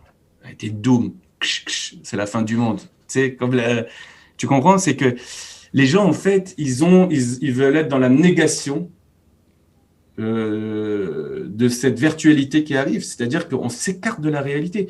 Le prix des actions ne veut rien dire. Les actions ont une valeur, mais le problème, c'est que la valeur et l'action, le prix de l'action, en fait, ils ont une conséquence, c'est qu'ils touchent à la confiance. Et donc, quand il y a une action qui baisse de plus en plus, comme Alcatel, eh ben, les gens qui vont vouloir prêter vont se dire, mais attends, moi, si je prends du collatéral en Alcatel, bah, elle vaut plus rien, ou attends, elle va aller faire faillite, pourquoi je lui prêterai de l'argent ? Je vais demander des taux d'intérêt plus gros. Alcatel, si elle doit lever du capital, c'est-à-dire lever des actions, quand elle valait 8 euros, elle pouvait vendre des actions à 6 euros. Ah ben, 1 euro, elle va les vendre à combien ? À 0,30 centimes.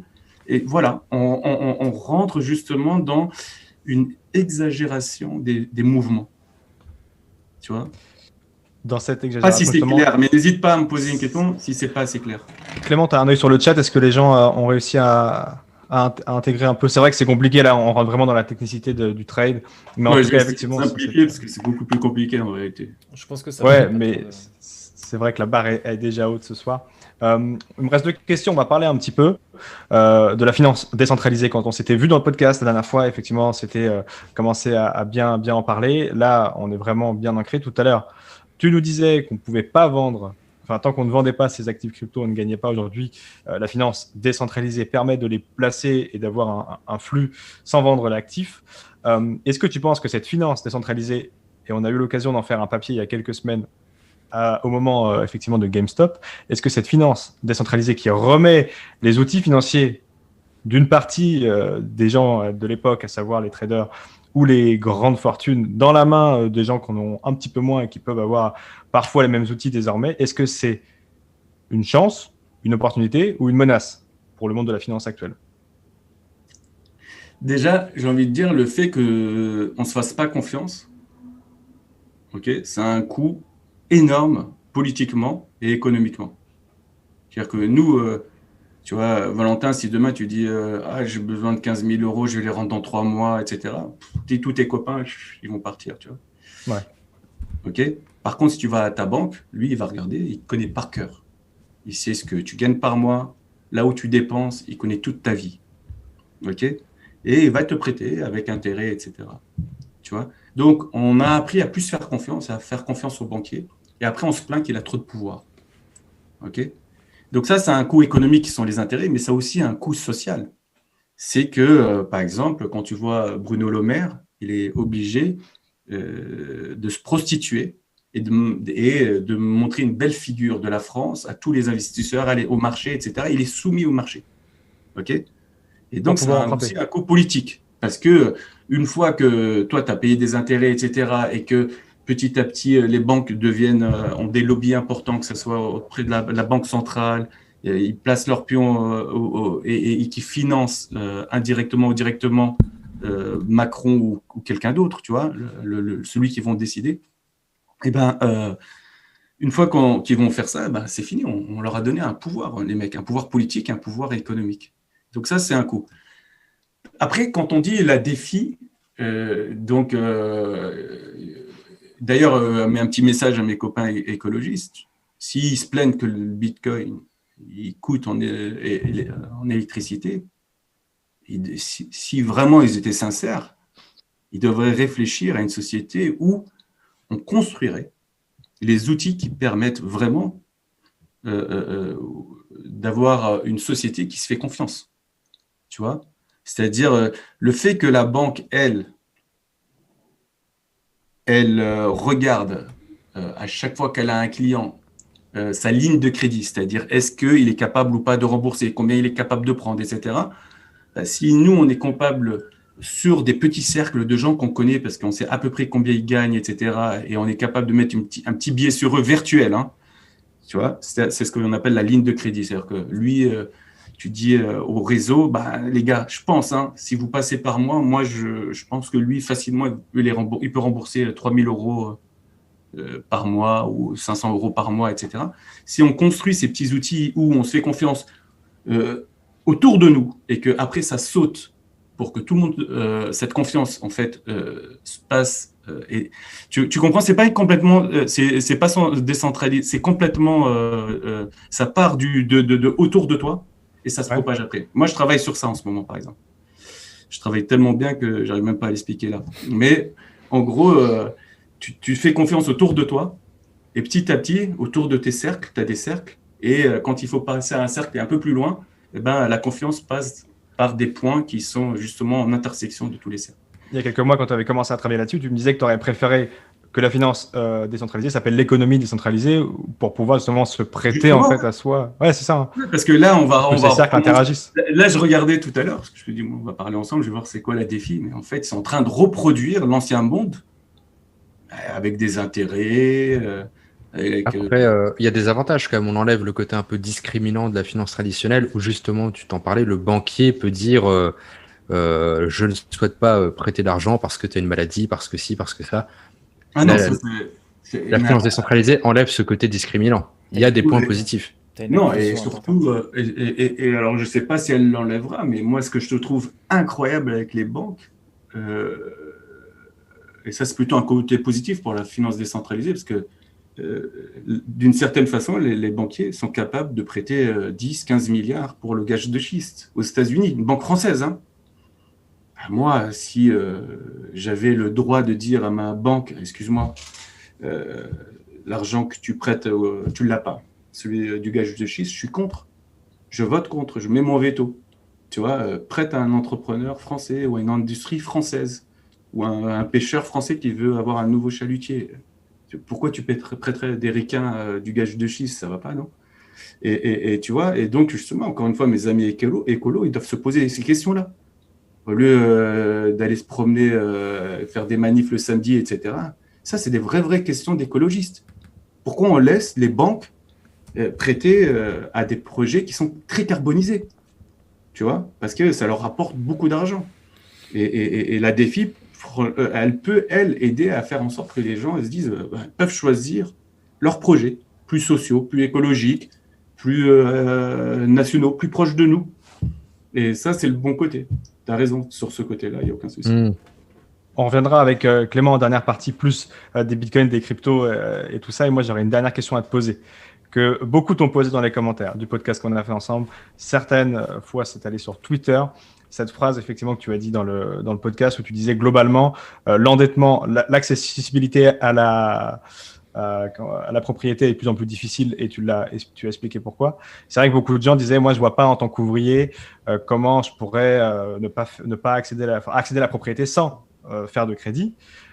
Sous-entendu, étant ancien trader à Nice, toi, tu gagnais bien ta vie, donc c'est facile de pouvoir d'avoir ce langage-là aujourd'hui. Comment tu pourrais répondre effectivement à quelqu'un qui n'a pas envie d'entrer dans le système en faisant un crédit, mais qui a quand même envie d'accéder à la propriété? Alors, déjà, moi, j'ai jamais pris de crédit. Je n'ai pas attendu d'être trader pour ne pas prendre de crédit, tu vois, jamais.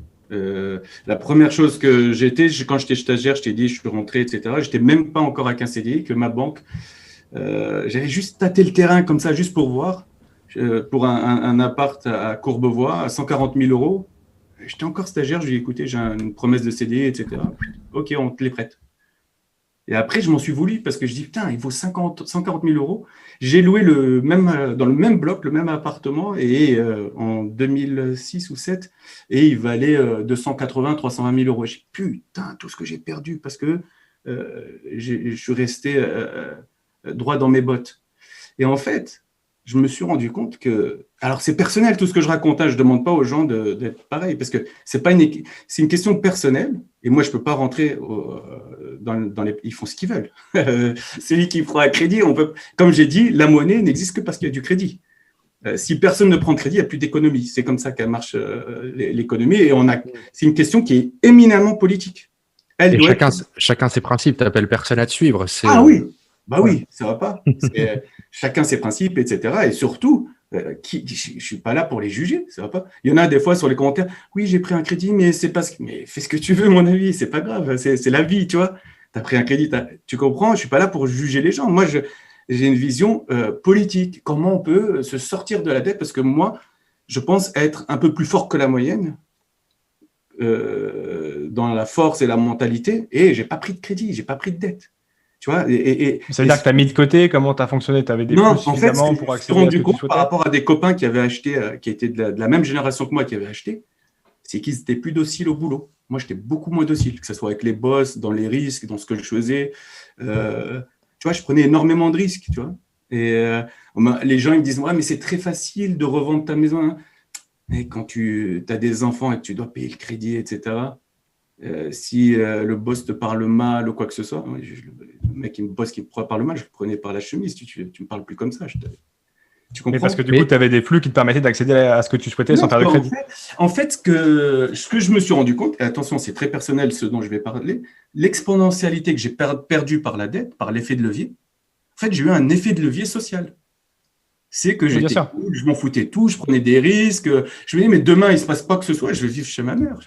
200 mètres carrés à Noisy-le-Grand, tu vois, à l'époque. Mais du coup, là, tu es locataire ou propriétaire? Moi, j'ai toujours été locataire. Tu n'as jamais acheté cash de l'immobilier? Oui, après, j'ai que acheté cash. Une fois que j'avais l'argent. Donc, tu as quand même acheté, tu as quand même accédé à l'immobilier. Je suis resté 11 ans. 11 ans sans acheter. Et alors, j'adore dire aussi Juste pour mettre les points sur les... Alors, il faut que je fasse très attention. J'adore dire que je gagnais plus de 100 000 euros. C'était beaucoup plus. Mais déjà, il y a les impôts, c'est 50%, 52% en Angleterre. À l'époque, en France, ça devait être autour de 40%. Et le rapport que peuvent avoir des gens à l'argent n'est pas un rapport que tout le monde a. J'ai un rapport où c'est moi le maître. L'argent, c'est juste un outil. Et tu vois, les gens ne peuvent pas s'imaginer ce qu'on peut faire avec de l'argent. Moi, je suis très à l'aise avec l'argent. C'est-à-dire que ça va, ça vient, je m'en fous complètement. D'ailleurs, même, je suis dans tout ce que je pousse quand je parle de monnaie fondante, de monnaie flux. Moi, j'ai une confiance infinie dans la société et l'économie. C'est-à-dire que ce qui nous pousse à thésauriser, à mettre de côté et à aimer des choses qui permettent de thésauriser, c'est justement la peur de l'avenir. Et c'est cette peur de l'avenir qui donne de la force aux banquiers, aux usuriers, etc. Et il y a une superbe fable de La Fontaine qui est sur ce géant entre un avare et un fossoyeur. Un avare qui cache son trésor. Il faut vraiment que les gens aillent la lire, cette fable. Parce que c'est la fable de l'économie. Moi, je suis pour une monnaie flux, je suis pour qu'on se fasse confiance et qu'on fasse du commerce et que l'argent tourne et que ça tourne constamment par le business. Et que ça ne soit pas une monnaie stock, mais une monnaie flux. Flux, c'est-à-dire qu'il bouge, que la vélocité de la monnaie tourne tout le temps. Et tu vois, quand j'ai de l'argent, j'ai jamais stressé autant que quand j'ai de l'argent sur un compte. Je suis super bien quand il n'y a quasiment plus rien. Tu vois, parce que j'ai le poids de la responsabilité. Quand l'argent sur le compte, je me dis, je vais en faire quoi? Qu'est-ce que je vais faire? Il est là. Moi, j'ai l'impression que j'ai la sueur des gens dans mon compte. Je me dis, il faut que je le remette dans la société.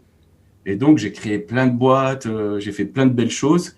Et parce donc, que tu vois vraiment l'argent comme une unité de compte, c'est ce que tu disais également. Voilà, et c'est un jeton en fait. C'est une bonne note. Et les gens me disent, mais c'est paradoxal. Pourquoi tu t'en veux le max? Parce que moi, c'est comme une bonne note en maths. Et après, j'en fais ce que je veux. Et je peux en faire des belles choses. Je contrôle ce que je fais. Tu comprends? Ouais. Et c'est ce que je disais. Quand je payais énormément d'impôts, tu vois, les gens, ils faisaient énormément de défiscalisation. Il y a le mec de la défis qui bougeait de desk en desk à l'ESG. Moi, je suis très, très, très heureux de payer des impôts. J'aurais jamais réussi les études que j'ai fait, l'aide que j'ai eue s'il n'y avait pas eu les impôts. Là, tu vois, il y a quand même, il faut redonner à la société ce qu'elle t'a donné. C'est la moindre des choses. Tout à fait. On va revenir un peu plus avec le Bitcoin avec Clément et enfin, dans la toute dernière partie, on prendra quelques questions du chat. Ouais. Alors, passer rapidement, il y a une question qui revient très souvent et qui fait débat. Je pense que pour toi aussi. Est-ce que tu considères le Bitcoin comme une bulle, sachant que le mouvement haussier est quand même considéré comme bien construit depuis près de 10 ans, plus de 10 ans même, et que les fondamentaux sont là, que ça devient assez solide au niveau de l'arrivée des institutionnels, tout ça. Est-ce que tu considères quand même le Bitcoin comme une bulle? Alors, est-ce qu'on peut parler des institutionnels 2 secondes? Ouais. J'ai envie de dire un gros mot, mais c'est des prostituées, ces mecs. Je vais dire un gros mot, c'est des putes. Pour de l'argent, ils vendraient leur mère. Donc les mêmes mecs, le boss de JP Morgan qui a dit que c'est une fraude il y a 3 ans, là, il y a une note qui est sortie où pour se hedger, ils disent prenez au moins 1% en Bitcoin juste parce que c'est décorrélé des autres stocks, etc. et que c'est bien d'avoir ça dans ses portefeuilles. Tu comprends? C'est que retournement de veste. C'est un retournement de veste parce que en fait, ils n'ont pas d'honneur, ces gens. Ce qui compte pour eux, c'est de faire de l'argent. Et imagine, demain, le Bitcoin va à 200 000 $. Moi, je vois déjà les gars qui ont été demandés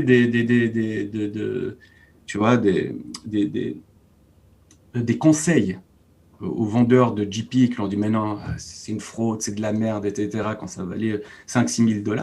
Maintenant, ils toquent à la porte. Ils disent « Mec, il faut 52 000 ».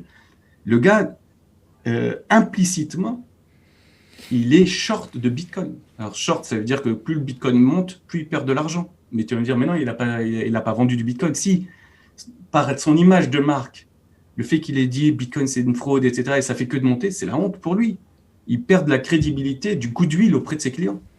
Et là, il se couvre. Dire, voilà, il faut en acheter 1%, etc. On propose un portefeuille d'actions qui sont exposés au Bitcoin, etc. Mais voilà, c'est des institutionnels comme celui-là.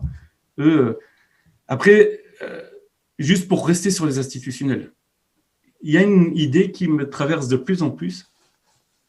C'est que quand je suis venu la première fois dans le podcast, on avait dit que en gros, c'était une guerre qui allait se jouer entre les cryptos de banques centrales, ok, versus les cryptos décentralisés, ce que j'appelle les cryptos privés, ok. Et en fait, les banques, pour moi, je les voyais derrière les banques centrales, parce que par exemple, ceux qui sont actionnaires des 12 banques régionales qui composent la Fed sont des actionnaires privés, dont énormément de banques. Mais je me demande si, justement, les banques commerciales ne vont pas petit à petit retourner leur veste et jouer sur les deux tableaux. C'est-à-dire jouer sur le tableau crypto et sur c'est-à-dire privé, c'est-à-dire décentralisé, et les cryptos de banque centrale. C'est-à-dire proposer, par exemple, à leurs clients d'investir dans les crypto-monnaies. Oui, même eux. Alors, même eux, investir. Il faut que je garde un peu ma langue là, mais en gros, il y a des banques, grandes banques d'investissement, qui commencent à réfléchir très, très, très profondément à avoir des desks dérivés, futurs, cash, etc., sur le Bitcoin. C'est-à-dire pour eux, il faut être les pionniers, il faut être les premiers à avoir des desks, donc, sinon... Pour toi, là, on est au début de l'entrée des institutionnels sur le marché des crypto-monnaies. Oui, mais même plus que les institutions, et même certaines banques, tu vois, la banque de New York Mellon, pareil, elle est en train de dire, nous, on va proposer à nos clients tous les services qui sont rattachés au Bitcoin. Et donc, j'ai l'impression que petit à petit, c'est tout petit, hein, mais elle commence à jouer sur les deux tableaux. Et c'est intéressant de voir ce petit mouvement-là, parce qu'avant, c'était plutôt les Tesla, les PayPal, etc. Et encore, c'est récent. Ouais. C'est les derniers mois. Dalio, etc. Ouais, c'est récent, c'était Square, etc. Mais là, tu sens que même les banques commerciales, et en gros, c'est un jeu à trois, en gros, qui joue. Banque commerciale, banque centrale, crypto décentralisé. Mais leur premier but, c'est quoi? C'est de se hedger contre le dollar qui baisse ou de faire de la thune? Leur premier but, écoute, leur dieu, c'est l'argent. Leur premier but, c'est toujours de ramasser le plus d'argent possible. Donc, s'ils sentent qu'il faut lâcher les banques centrales parce qu'elles font... le Bitcoin ne marche pas pour rien. S'il marche, c'est parce que les autres, ils printent comme des malades. Et il y a deux choses. Hein. Il y a un truc purement financier, c'est que comme ils printent comme des malades, les gens ont des euros à mettre ou des dollars à mettre, ils ne savent pas où le mettre. Le S&P, il a fait x7 en 10 ans. Le stimulus arrive vendredi aussi, là, le nouveau chèque côté US. Voilà. Ils ne savent pas où le mettre, ils vont le mettre dans les cryptos. Et c'est pour ça que les cryptos s'arrachent. Donc ça, c'est purement un problème de flux, tu vois. Genre, tu vois, t'as le mec, il est en train d'arroser, il y a trop d'eau. Il y a trop d'eau. C'est quoi? C'est le fameux M2, c'est ça? Sans rentrer dans les détails, c'est juste... Vois l'argent. Il y a trop d'argent aujourd'hui sur le marché. Oui, l'argent, elle prend la meilleure pente. Et quand à un moment, les stocks, les actions ont trop monté, l'immobilier, ça vaut plus le coup, je pense pas que des gens vont reprendre des Airbnb. Là. Ils se sont brûlés les doigts, mais les prix sont restés quand même assez élevés. Ils se tournent vers les cryptos. Par contre aussi, ce qui se passe, il y a un transfert de confiance. C'est des tocards, ces mecs-là. Tu vois, quand il y a eu j'ai distribué, j'ai partagé des vidéos sur justement, ou même là, récemment, pourquoi aller jusqu'à il y a 6 mois, Villeroy de Galhau, hier, le gouverneur de la Banque de France, il s'est mis à mentir comme il le faisait il y a 6 mois, il y a 3 mois, il y a 9 mois, sur la dette et la création monétaire. C'est incroyable, c'est la première fois que je vois un journaliste le remettre en place à chaque mensonge, quasiment. Il en a laissé passer 2, je pense qu'il a eu trop pitié pour lui, mais il l'a repris à chaque fois. Donc il y a de la connaissance qui commence à venir, et on commence à comprendre que c'est un Ponzi scheme, ce machin. La monnaie dette est un Ponzi scheme. Et ça me fait rire quand Lagarde... Moi, j'aime bien la justice. Tu vois, je ne suis pas un fan de Bitcoin du tout, pour les raisons que j'ai dit. Mais quand Lagarde elle dit oui, le Bitcoin, c'est fait pour, tu vois, pour l'argent sale, etc. Le dark web, tout ça, le fameux. Voilà, c'est des mensonges. Il y a HSBC, JP Morgan, Deutsche Bank, ils ont jusqu'à là, ils sont sales.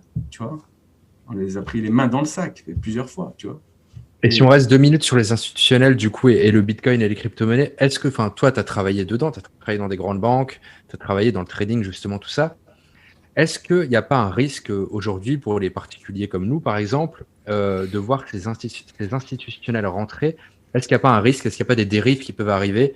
Et est-ce qu'on ne va pas se faire plumer encore plus qu'avant? Moi, de ce que j'entends sur Twitter, tu sens qu'il y a des gens, ça fait 2, 3, 4 ans qu'ils sont dans le trading et je vois qu'ils commencent à comprendre à peu près comment ça marche, etc. Ce qu'il faut comprendre, c'est que dans les banques, il y a en plus le flux. C'est-à-dire que eux, ça, c'est une autre dimension que aucun petit trader ne peut voir. C'est-à-dire, c'est quoi le flux? Toi, dans la banque, tu sais qui achète, qui vend, avant tout le monde. Tu vois, imagine Tesla, ils ont acheté en décembre. Ça s'est su en février, c'est ça? 2 mois après. Donc, ça a été annoncé 2 mois après. Dans une banque, tu le sais.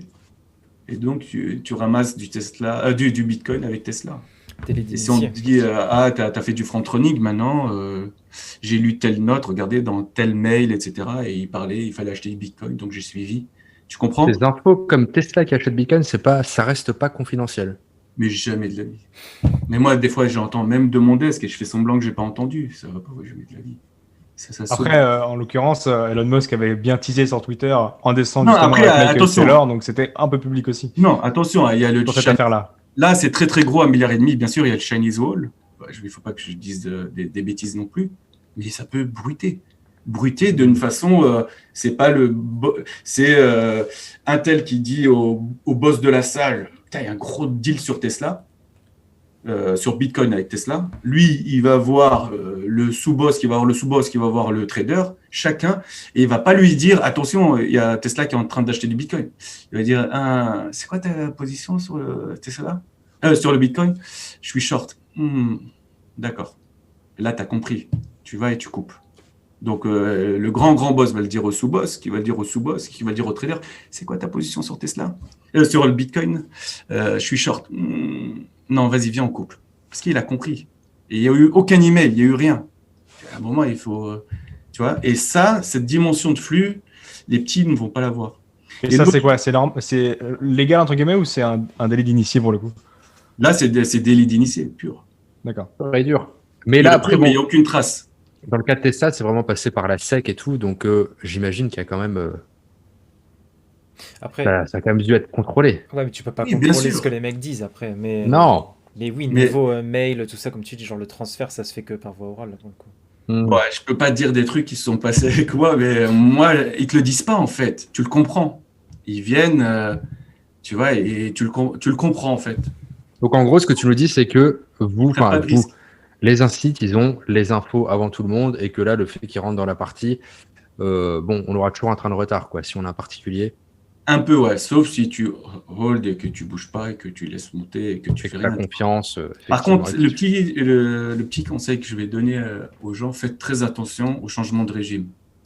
On est dans et quelqu'un de vous en a parlé tout à l'heure, je me demande si c'est pas Clément. Déjà, cette histoire, alors je jure, je n'ai jamais entendu parler. L'histoire de regarder un stock en logarithmique, c'est incroyable. Même les telcos qui montaient au ciel, on les regardait en linéaire, en normal. Et Bitcoin, il monte tellement au ciel qu'on est obligé de le regarder en logarithmique. Faites juste attention au changement de régime. C'est quoi un changement de régime? C'est que là, Bitcoin, il est un peu dans un tunnel. Voilà, là, tu l'as en logarithmique. Là, en linéaire et là, en logarithmique. Et alors, ce qui se passe, c'est que, tu vois, il est dans un tunnel. Et donc, les gens, tu vois, ils sont assez en confiance pour acheter, vendre, etc. dans ce tunnel-là. Le jour où ça casse, voilà, ne soyez pas têtus. C'est juste ce que j'ai envie de dire. Le jour où ça casse, vraiment, ne soyez pas têtus. Et parce que, je sais pas si ici, tu peux mettre, par exemple, Alcatel ou France Télécom ou ce que tu veux, CGE ou Alcatel, et vous allez vous rendre compte. Par exemple, moi... TradingView. Ouais, est-ce que tu es en TradingView, Thomas? TradingView. Bon, là, ça passe. Attends. Max, voilà, tu vois. Regarde. Tu vois, et là, ça, c'est parce qu'il y a eu des dividendes, des réajustements, etc. C'est monté à 225 €, 224. Voilà. Et c'est un truc, tu vois, ça doit être vers septembre 2000 et même pas en mars 2003, voilà. Ça va aller même pas, si tu vas dessus, ça va aller peut-être même pas 8 euros. Et juste faites attention au changement de régime. Pourquoi? Parce que sur la hausse que vous voyez, ça ressemble vachement au Bitcoin. Alors après, il y a un énorme avantage avec le Bitcoin. C'est que, en gros, il repose que sur la confiance, la foi, ce que tu veux, et tout le tralala et la propagande qu'il y a autour. Et il y en a un, il m'a fait rire, Bruno Berthez, il a dit, j'ai vu un tweet, j'ai même pas osé le liker pour respect pour ceux qui ont du Bitcoin. Il a dit, la connerie humaine est infinie, donc il n'y a pas de limite à la hausse de Bitcoin. Moi, je suis beaucoup plus respectueux. Je pense que la foi humaine peut être infinie. Et donc, elle peut être mise dans le Bitcoin et l'amour du Bitcoin, parce que je le vois. Des fois, les mecs, ils me font vraiment penser à ceux qui venaient de voir, je ne sais pas si tu connais le marketing multilevel. Là. Et, Ouais. Et donc, multi-level marketing. Et donc, il y en a, ça me rappelle quand les nanas venaient voir ma mère, etc., vendre avec les tantes, etc., les Tupperware. Bourrage de crâne dans tous les sens. Ouais, Tupperware, c'est super, ramène du monde. En fait, les premiers rentrants, en fait, c'est comme un Ponzi scheme. Les premiers rentrants, ils ont intérêt à ce qu'il y ait de plus en plus de gens qui y croient et qui viennent, et tout le monde se monte le bourrichon. Mais il y a quand même ce qu'il y a de bien dans le Bitcoin, et c'est ce que je voulais dire, c'est contrairement à France Télécom où on sait que, tu vois, comme GameStop aussi, hein, où on sait qu'il y a des flux derrière, tu vois, il y a des earnings, des dividendes, des coûts, etc., des salariés. Et donc, on arrive à valoriser à peu près l'entreprise. On peut se tromper, il y a plusieurs méthodes de valorisation, mais je pense qu'il n'y a aucune valorisation actuelle qui puisse dire que GameStop mérite de valoir $200. Aucune. Toutes les méthodes de valorisation possibles, je pense qu'elles sont entre 0 et $20 sur GameStop. Et là, elle vaut $200. Pourquoi? Parce qu'il y a des gens qui ont foi en GameStop et qui jouent la hausse dessus, quoi. Et c'est très, très technique. Donc, le prix de l'action n'est pas la valorisation. Après, et sur le Bitcoin, ce qui est bien, c'est qu'il n'y a rien. Il n'y a pas de fondamental derrière. Donc, il peut valoir ce qu'il veut.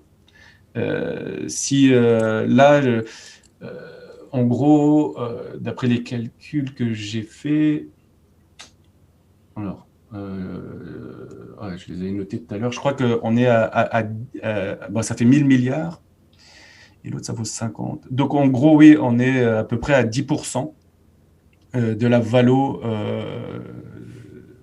de la capitalisation de l'or, tu vois. Donc, en gros, il y en a, ils vont dire, mais il y a encore de l'upside. Parce que pour nous, le Bitcoin, c'est l'or numérique. Et on doit valoir pareil en capi. Donc, ceux-là, il faut qu'ils gardent leur Bitcoin. Ceux qui pensent que 10%, c'est déjà énorme, il faut qu'ils les vendent. En fait, celui qui s'avance sur le Bitcoin, il ne sait pas de quoi il parle. Moi, il y en a un jour, j'étais très inquiet, j'ai fait un thread. Il y a énormément de gens sur le Bitcoin qui sont venus. Ah, tu m'as donné envie d'en acheter. C'était en octobre dernier. Plein. Oh, tu m'as remis la foi sur Bitcoin, etc. Et j'ai relu mon frère. Comment ils ont pu voir que ça leur a donné l'envie d'en acheter et de le garder? En fait, parce que j'étais très inquiet. Je disais, ce truc, les gens y croient tellement que ça peut monter, tu vois. C'est le concurrent principal, le Bitcoin, aux cryptos des banques centrales. Donc la guerre, ça va être entre les deux. Le fait que je sois inquiet, pour eux, ça donne de la valeur au Bitcoin qu'ils aiment. Après, pour le coup, je ne suis pas trop d'accord avec toi sur Bitcoin n'a pas de fondamental. Non, quand je dis pas de fondamental, c'est-à-dire qu'ils ne donnent pas de coupons. Il n'y a ni des intérêts, ni des dividendes, ni des loyers, ils ne donnent rien. Après, il a la valeur qu'on lui accorde. Il a la valeur que les gens lui accordent, la valeur que la valeur, les gens... La valeur elle est quasi infinie, en gros. Et on est sur une innovation fondamentale qui est hyper intéressante. On n'est pas que sur une innovation technologique, on est vraiment aussi sur un modèle de rupture vraiment sociétal et au niveau économique également. On est vraiment sur la première monnaie qui peut se passer des gouvernements, se passer des banques, échanger de pair à pair. Ça, c'est le protocole qui fait ça. Le fait que Bitcoin soit puissant, c'est pas ça. C'est l'innovation derrière, c'est Bitcoin qui l'a permise. Oui, mais c'est le premier. Et Voilà. l'effet réseau. Bitcoin ouvre des opportunités, ouvre des nouvelles choses, de nouveaux horizons. Ouais, Et si demain, moi, je veux le forquer ou je veux avoir mon propre Bitcoin, je vais être moi et mes 10 campins. Donc, il ne vaut rien. Là, sur le Bitcoin, d'après ce que j'ai compris, il y a à peu près 100 millions d'utilisateurs. C'est ça qui fait sa valeur. C'est que les gens, mais tu vois, c'est utilisé. Il y a énormément de goodwill dans le Bitcoin. Je suis gentil de dire goodwill. Et du montage de bourrichon sur le Bitcoin. Et c'est tant mieux, parce que ça marche. Les gens, ils disent, ben voilà, ça va être la valeur on veut que ça soit la valeur de référence. Moi, je dis juste aux gens, faites attention, que ce soit à la hausse, à la baisse. Voilà, il faut rester humble sur ce genre de valeur. Ça aurait été une action, et j'aurais pas tenu le même propos, parce que là, on touche vraiment à des choses qui sont pas fondamentales. Et puis après, tu parles en termes de valorisation. Bon, c'était difficile d'estimer la valeur du Bitcoin. On est à 1000 milliards sur le Bitcoin en termes de capi. Ouais. Milliards. Mais après, ça reste une innovation incroyable. Ouais. Par contre, ce que je voudrais dire, et si c'est possible, parce que ça, c'est important, je vais donner un exemple très simple. Alors, je vais aller à l'extrême. Hein. La capi, ça ne veut rien dire. Parce que les gens, par exemple, c'est 1000 milliards. Les gens sont virtuellement riches de 1000 milliards. OK? Et Sakoto, là, est super bien, lui. Donc, on l'oublie Nakamoto.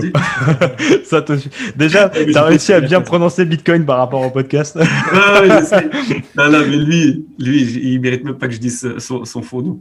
Il est en tableau derrière Thomas quand même, attention, il nous regarde. Ah bon? Fait en dollars. Donc, ça, c'est très important ce que je vais dire. Donc, une capi, c'est une façon de valoriser une action ou là, le stock d'or ou là, le stock de Bitcoin.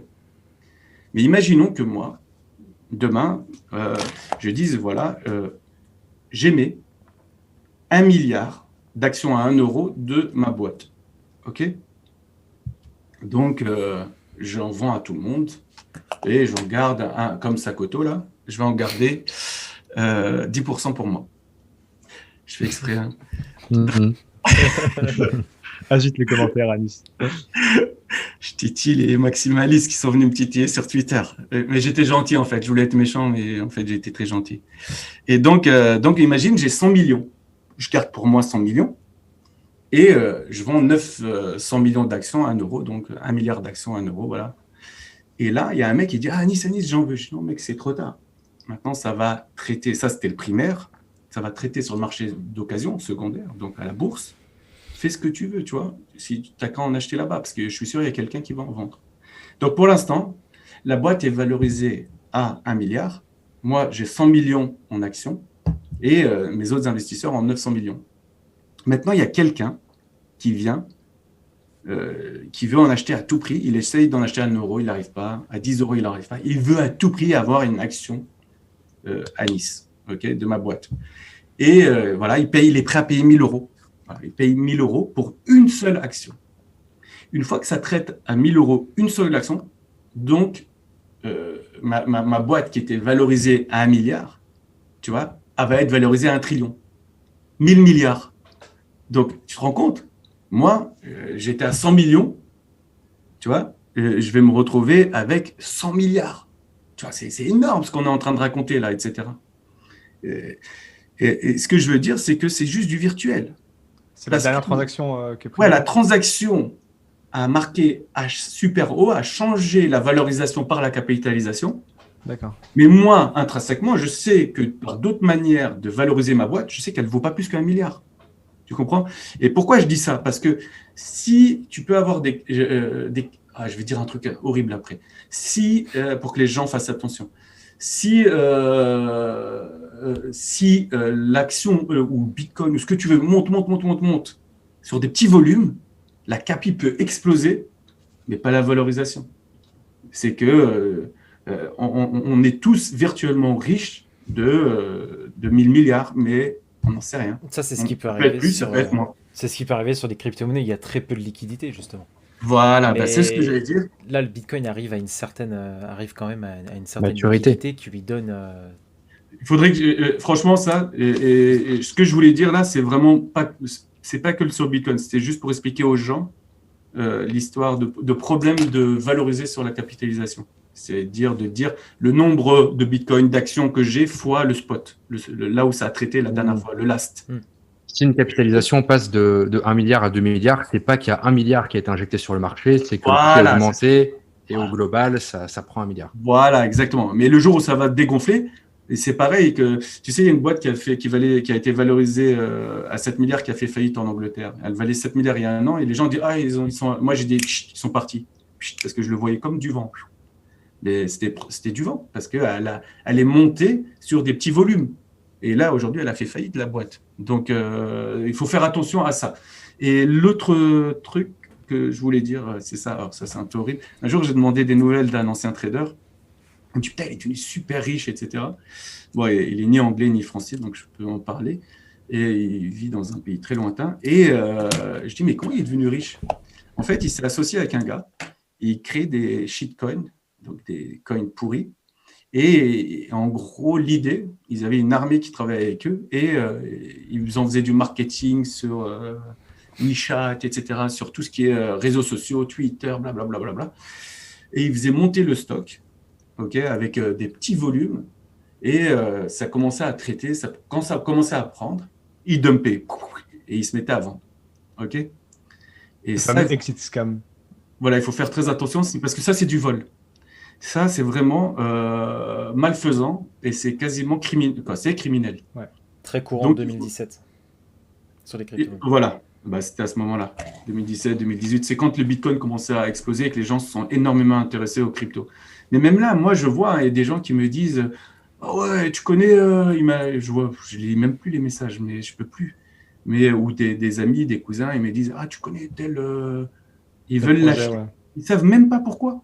Il me dit ouais, mais regarde, ça peut monter, ça va aller à 1 centime, là, ça en vaut 3,4 centimes. Je pense que ça va aller à 15 centimes. Je dis mais pourquoi? Comme ça, tu as vu, c'est le prochain Bitcoin, tout le monde le dit. Il faut faire très attention, c'est tout. Et on peut vendre vachement de rêves aux gens et le but, c'est un peu de leur soutirer un peu leur argent. Il faut juste faire attention, c'est tout. Et quelle est la corrélation entre justement le prix, le market cap ou la CAPI d'un actif et sa capacité à faire x2 à chaque euro qui arrive nouveau sur le marché.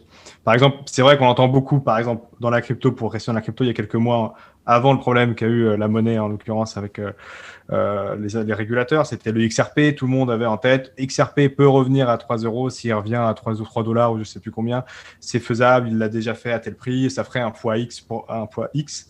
Alors que Bitcoin, pour qu'il fasse x2, il faudrait tant. C'est impossible que Bitcoin fasse x2 encore, mais XRP, il y a de la marge. Parce qu'effectivement, psychologiquement, quelque chose qui vaut 3 centimes peut monter à 1 euro, alors que Bitcoin à 20 000, on pensait qu'il n'allait pas faire 40 000. Quelle est la corrélation entre le market cap et le prix? Ça ne veut rien dire. Demain, il y a l'OPEP qui dit on peut traiter le pétrole en Bitcoin. Il va faire x2, x3, x4. Tu n'auras même pas le temps même de traiter un Bitcoin. Il va juste ramasser tout ce qu'il y a dans le carnet. Et je pense qu'il n'y a pas énormément de choses. Et il va faire x4 sur rien, sur pas de volume. En fait, demain, il y a une action. Aujourd'hui, elle vaut 1 euro. Et moi, je connais très très bien le directeur financier et je sais qu'il va avoir une OPA dessus demain à 2 euros. Voilà. Elle va faire x2 sur aucun volume. 0. Parce que c'est le close, c'est à 17h, on va ouvrir demain à 8h, ça va ouvrir ou 9h en France. Tac, et ça va ouvrir à 2 euros et c'est 0 volume. Et donc ça, il peut y avoir des digitales. Il n'y a pas de règle en fait. Tout dépend du carnet d'ordre. Ouais, ça arrive sur certaines plateformes. Quand on s'est parlé là, tu vois, il y a eu une petite période d'accumulation sur le Bitcoin où il a tourné entre 9 et 11 000 et il n'arrêtait pas d'accumuler. Je pense que c'est la période octobre-novembre. Ouais, ça, c'est un grand signal. Ça s'accumulait comme de folie là. Et c'est bizarre parce que... Comment ils font justement pour plafonner le prix en haut et en bas comme ça? Non, après ça, c'est une bataille en fait. Je pense qu'il y a des professionnels qui shortent le Bitcoin. Donc, je suis quasiment, c'est pas quasiment sûr, même quand je parle aux peu de gens que je connais qui ont des bitcoins, eux, ils ont leur portefeuille et ils jouent avec 20, 30%, 40%. Ouais, d'accord. Et le reste, et ils jouent. Et là, tu vois, si tu te trompes là-dessus, tu as fait tes 1000, 1500 points au bas, et là, voilà, ils ont perdu combien depuis novembre sur leurs 30%? Ils ont perdu 40 000 $, 45 000 même. C'est énorme.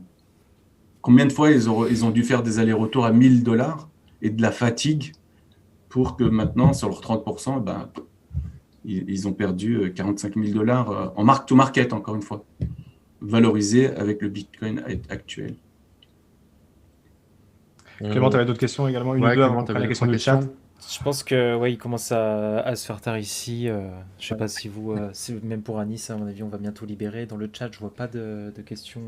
Il y avait une question, Clément, il me semble, c'était est-ce que Anis, toi, tu possèdes des crypto-monnaies ou pas? Ouais. Est-ce que tu as déjà eu indirectement, donc via un exchange ou directement du Bitcoin? Est-ce que tu as déjà possédé ça? C'est une petite question comme ça. Ou d'autres crypto-monnaies? Alors, ni crypto, ni action, ni rien. Rien, jamais. Donc moi, dès que j'ai l'argent, hop, même pas une action Société Générale, ou dès que je l'ai, je la vends dans la seconde et je vais dans la vraie vie faire du vrai business, même quand j'y étais dedans, quoi. Même en dérivé? Produits dérivés, non? Alors, le seul truc que j'ai un peu en crypto, là, mais c'est tout petit par rapport à mon patrimoine. C'est juste, c'est du physique. Donc moi, j'investis toujours sur du physique. C'est le projet de Seb Gaspillou en Afrique et c'est très petit, juste un ticket. Ok. Parce que quand même un pied dans le mining de Bitcoin. En gros, ce qui s'est passé, c'est que c'est au Congo, en République du Congo. En gros, il y a une centrale hydroélectrique, mais elle n'a pas de réseau et il faut qu'elle finance son réseau. Et donc, pour pouvoir financer son réseau, vu que l'électricité est là et il est perdu, en gros, ils sont en train de miner. Et ce qu'ils sont en train de faire, ils ont besoin d'investisseurs pour que des gens minent pour créer le réseau. Voilà.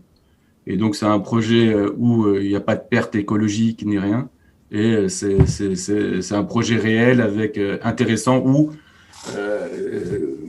le Bitcoin sert vraiment à quelque chose, entre parenthèses. Ok, ça marche. D'autres questions? J'ai fait un petit tweet aussi il y a quelques semaines qui était sur Tesla, tu sais, qui avait acheté du Bitcoin. Tu avais dit une bulle qui achète une bulle, quelque chose comme ça. Là, c'était assez provocateur aussi à ce moment-là. Ouais, je crois que Tesla était à 880 $. Et moi, ce qui m'énerve, c'est que est-ce qu'elle a besoin quand elle vaut 880 $? Et en fait, le mec, lui, il est vraiment, c'est un maniaco, ce gars. Il est très très brillant. Il est ça, Elon Musk. Ouais, mais ça tu vois, il est dans une phase maniaque. C'est un mec qui veut se venger contre la finance de folie, quoi. Et qui ramène de la turbulence. Moi, il me dérange un peu, tu vois. Même c'est quelqu'un archi brillant. Mais est-ce que tu as besoin d'aller acheter du Bitcoin alors, il y en a, ils disent, ouais, il a bien fait, regarde, le Bitcoin ne fait que de monter. Et ça a pris quasiment 20 000 $ par rapport aux 25 000 $ par rapport à là où il a acheté. Et tu te dis, mais il a eu raison. Mais tu vois, à part, ça fait 20% avant-hier ou un truc comme ça. Mais bon, c'est aller voir en dessous des 600 $, quoi, depuis l'annonce. C'est pas corrélé, c'est pas corrélé, mais c'était une bulle. Tesla était une bulle. Mais est-ce que c'est pas un acte symbolique, militant? Est-ce que il n'y a pas un message derrière? Non, lui, déjà, tu vois, il a fait fortune sur PayPal, donc déjà, c'est un mec un peu contre l'establishment bancaire, tu vois. La monnaie sur Internet, il connaît bien. Ouais, et l'autre truc qu'il a aussi, c'est qu'il a une dent contre tous les connards qui ont shorté son stock et qui n'ont pas cru. Tu vois. Au début, ouais. Et donc, c'est bien. Il ne voulait pas racheter toutes ses actions à un moment donné, Anis, c'était pas ça l'histoire? De quoi? Il voulait pas racheter toutes ses actions justement pour plus se faire regarder par les actionnaires, ouais. Non, alors ça, justement, il a eu des problèmes avec ça. Oui, c'est ça. Et en fait, il parle beaucoup, ce gars. En fait, pour moi, c'est un trader, lui, hein, dans l'âme. C'est un malade. Tu vois, un trader, mais punter. Il utilise les réseaux à son avantage, mais ça plaît pas à la SEC parce que c'est pas logique. Il s'est déjà fait taper sur les doigts, ouais. Non, mais c'est que ce qu'il y a, c'est que tu vois, quand il dit un nom ou quoi que ce soit, c'est pas John dans le Nevada qui va acheter, c'est que des bots, tu vois. Ils sont connectés sur son tweet, il y a de l'intelligence artificielle. Ils reconnaissent. J'aimerais bien qu'un jour qu'il fasse une connerie juste pour faire chier les bots et sortent un faux, tu vois, un stock pourri pour voir ce qui va se passer. Là, on a eu le coup avec. Il parlait de l'application Signal. Oui, il s'est trompé. WhatsApp, et t'as plein de bots qui ont acheté l'action, un autre Signal qui n'a rien à voir, et l'action, elle a explosé. C'est vrai que des bots ou c'est des particuliers, une petite d'ailleurs. dérive. Oui. Ouais. On a eu le cas avec PayPal et Curve très récemment, d'ailleurs. Non, mais il faut que. Voilà, c'était pour dire qu'il faut faire attention, en fait. Tu vois, je sais que tous les gens, là, il y en a beaucoup, tu vois, soit ils viennent de rentrer dans les cryptos, etc. Moi, j'ai vécu 3 bulles, tu vois, et les vieux de la vieille, là, qu'ils appellent boomers, de la marche, etc. Béchade, Berthez, tu vois, on a de l'expérience quand même. Eux, ils sont encore plus âgés que moi, ils en ont vu d'autres, tu vois, ils ont mangé d'autres couleuvres. Et tu vois, ça. Moi, j'ai vu 3 bulles. Peut-être qu'eux, ils ont vu 98 LTCM, ils ont vu peut-être 87, le crack de 87. On sait que ce qui se passe sur les bulles, et il y a un déni en fait. Tant que ça n'arrive pas, les gens sont dans le déni. Il faut juste faire attention. Après, il y a. Alors, ça, si je peux terminer par ça, parce que c'est très important, j'en ai pas parlé depuis le début. On n'est pas dans la même donne. Parce que quand je dis qu'il y avait une bulle en 2001, ce que faisait la Fed pour pousser à l'éclatement de la bulle, elle augmentait les taux d'intérêt. C'est impossible maintenant. Si la BCE fait ça, c'est la fin du monde. Donc, les taux d'intérêt peuvent monter que via les taux longs, c'est-à-dire les taux d'emprunt des États-Unis ou de la France ou de l'Allemagne. Mais même ça, maintenant, même si ce n'est pas une décision de la BCE, elle peut acheter des obligations dans le marché et elle peut faire baisser artificiellement ce taux. C'est ce qu'elle a fait d'ailleurs, et j'ai tweeté dessus aujourd'hui. Donc, on n'est pas tout à fait dans la même, dans les mêmes conditions qu'en 2001 ou en 2008. C'est là, l'argent est en abondance, la BCE et la Fed le créent en abondance. Donc, attention, c'est ça qui change aussi et il faut le voir. C'est que si la Fed, à chaque fois qu'on va baisser un peu les marchés ou quoi que ce soit, elles vont injecter, bah, c'est super pour le Bitcoin et pour le marché, quoi. Ils vont faire que de gonfler. Ils vont gonfler, mais alors, visuellement, mais il va arriver à un moment où tout cet argent qui est fake, qui est de la monnaie de singe, elle ne vaudra plus rien. On va conclure du coup parce que bon, il est déjà 23h. Oh Ouais. Chez nous en France parce que... On avait dit 3 quarts d'heure, non? On avait dit 1h30. Mais il y a beaucoup de monde, on est plus de 900 là ce soir qui sont toujours là, donc c'est bien. Ça, réponds juste à une petite question là qu'on a eue, c'est qu'est-ce que fait Anis qu'est-ce que tu fais Anis maintenant que tu ne traites plus? Bon, tu nous as répondu au début du live. Tu es écrit sur un blog Mediapart, tu es présent sur Twitter et tu as une micro-entreprise, une start-up sur les micro-entreprises. Ouais, après, vu qu'en fait, moi, je développe pas. Donc, les développeurs, en gros, ils veulent juste développer. Je vais les voir, on fait nos meetings. Donc, j'ai même pas un quart d'heure, une demi-heure de travail par jour, pur, le matin, et un quart d'heure, une demi-heure le soir. Sauf quand c'est chaud, quoi. Donc, en général, j'ai qu'une heure. Ils me laissent pas travailler. Ils veulent pas que je travaille avec eux. Ils me disent, laisse-moi tranquille. Et ils travaillent comme des malades. Ils travaillent très, très bien, d'ailleurs. Et le reste du temps, je suis sur Twitter ou sinon, j'ai tous mes ex-traders qui m'appellent, mes amis, des gens. J'organise beaucoup de rencontres téléphoniques et j'essaie justement de conseiller les gens que je connais. Bien sûr, c'est complètement gratuit. Je gagne que du goodwill à faire ça, donc, mais ça me prend toutes mes journées. Ça marche. Je rebondis sur le fait que tu aies un projet pour juste une toute petite dernière question que quelqu'un posait dans le chat. Est-ce que ça t'est déjà venu à l'idée de créer justement une crypto-monnaie qui suit tes idées, qui suit un peu tout ce que tu penses sur la gestion de la monnaie, tout ça? En fait, j'ai vachement bougé. À un moment, moi, je pensais que la solution, c'était une crypto et c'était la monnaie, mais j'ai bougé. Je pense que ce qu'il faut, c'est repenser la compensation qui est... pour que les gens comprennent ce que c'est en gros la banque centrale. C'est penser à... imagine, tu as un réseau, énormément de cercles dans ce réseau, et chaque cercle est une banque centrale. C'est-à-dire que chaque cercle se compense. Et donc, je suis en train de penser à ça, mais c'est très théorique. Et donc, moi, je suis en train d'avancer. Là, c'est du très terre à terre, ce que j'ai fait, mais c'est très, très. Et j'adore quand c'est terre à terre. C'est pour aider des petites sociétés. Mais en même temps, je suis en train de réfléchir à ce concept d'avoir juste une unité de valeur qui nous permet de mesurer ce qu'on apporte à la société et derrière de compenser les gens et de ne pas avoir une banque centrale qui nous fasse chier au milieu. Ça marche. Ok. Bon, bah, on va conclure ce live. Merci en tout cas, Anis Lagenève, d'être venu sur notre chaîne tout le monde. Cryptost. Merci pour ta Merci. présence. On est plus de 850, 900, c'est ça en live. Merci à tous de nous avoir suivis. Malgré Ouais, la concurrence, PSG Barça, on a été 500 à peu près tout le long. Toi qui es fan en ça. plus de foot, t'étais pas dessus là. Non, Il a le téléphone à côté quand même. Je tiens à Ouais, vous- c'est ça. non. Moi, je jouais au Paris FC, c'était nos ennemis, le PSG. Alors, d'ailleurs, PSG, c'est pas Paris, hein. C'est la banlieue ouest. Nous, Parce c'est- que je suis pas assez fort. Là. Ah, nous, on est à Porte de Montreuil, c'est les vrais Parisiens. Bon, en tout cas, merci Anis. Ouais, merci à tous les beaucoup. spectateurs. Je Et tiens nous, juste- on se retrouve lundi à 9h pour parler d'actualité sur Ouais. Twitch. Je tiens juste à N'hésitez remercier pas à nous les, follow, les ouais. premiers subs qu'on a eu, les premiers abonnés. Merci à vous Merci, ouais. de nous avoir d'être abonnés à cette chaîne. On fera. Et n'oubliez pas, je crois que vous pouvez balancer les 900 chez quelqu'un que vous aimez. Ah, c'est vrai, oui. Ah oui, oui. On peut On raid va faire quelqu'un. un raid. C'est un raid. Allez, Effectivement, attendez. merci à ceux qui sont abonnés à la chaîne. On avait débloqué ça pour ce live. Et oui, on fait ce qu'on peut pour lire le chat, hein. Excusez-nous si on n'a pas répondu à toutes vos questions. Je crois Voilà. qu'il faut qu'on reste connecté pour faire On le y raid. La essaye. dernière fois, il n'avait pas fonctionné. Est-ce que vous avez une idée? Anis, est-ce que t'as quelqu'un en tête? On va regarder un peu qui il y a. Mais... De quoi? Qu'est-ce qu'ils ont dit? Et est-ce que t'as envie de raid quelqu'un en particulier ou pas? Ah, je connais pas, je vois pas, il y a qui. On va aller chercher ça. Merci en tout cas. Petite d'avoir chaîne. été aussi nombreux. Une Ouais, petite chaîne? Ouais. Il y a beaucoup de gens à qui te remercient, Anis, dans le chat. Merci pour Si Ouais, vous merci à avez tout le monde. le temps que des tu mets à chaînes vulgariser les suggérer, choses. n'hésitez pas. Mille merci Anis, merci On Anis. aura très certainement la rediffusion sera disponible sur Twitch, en tout cas, ça c'est sûr, et peut-être sur YouTube, c'est ça, Valentin?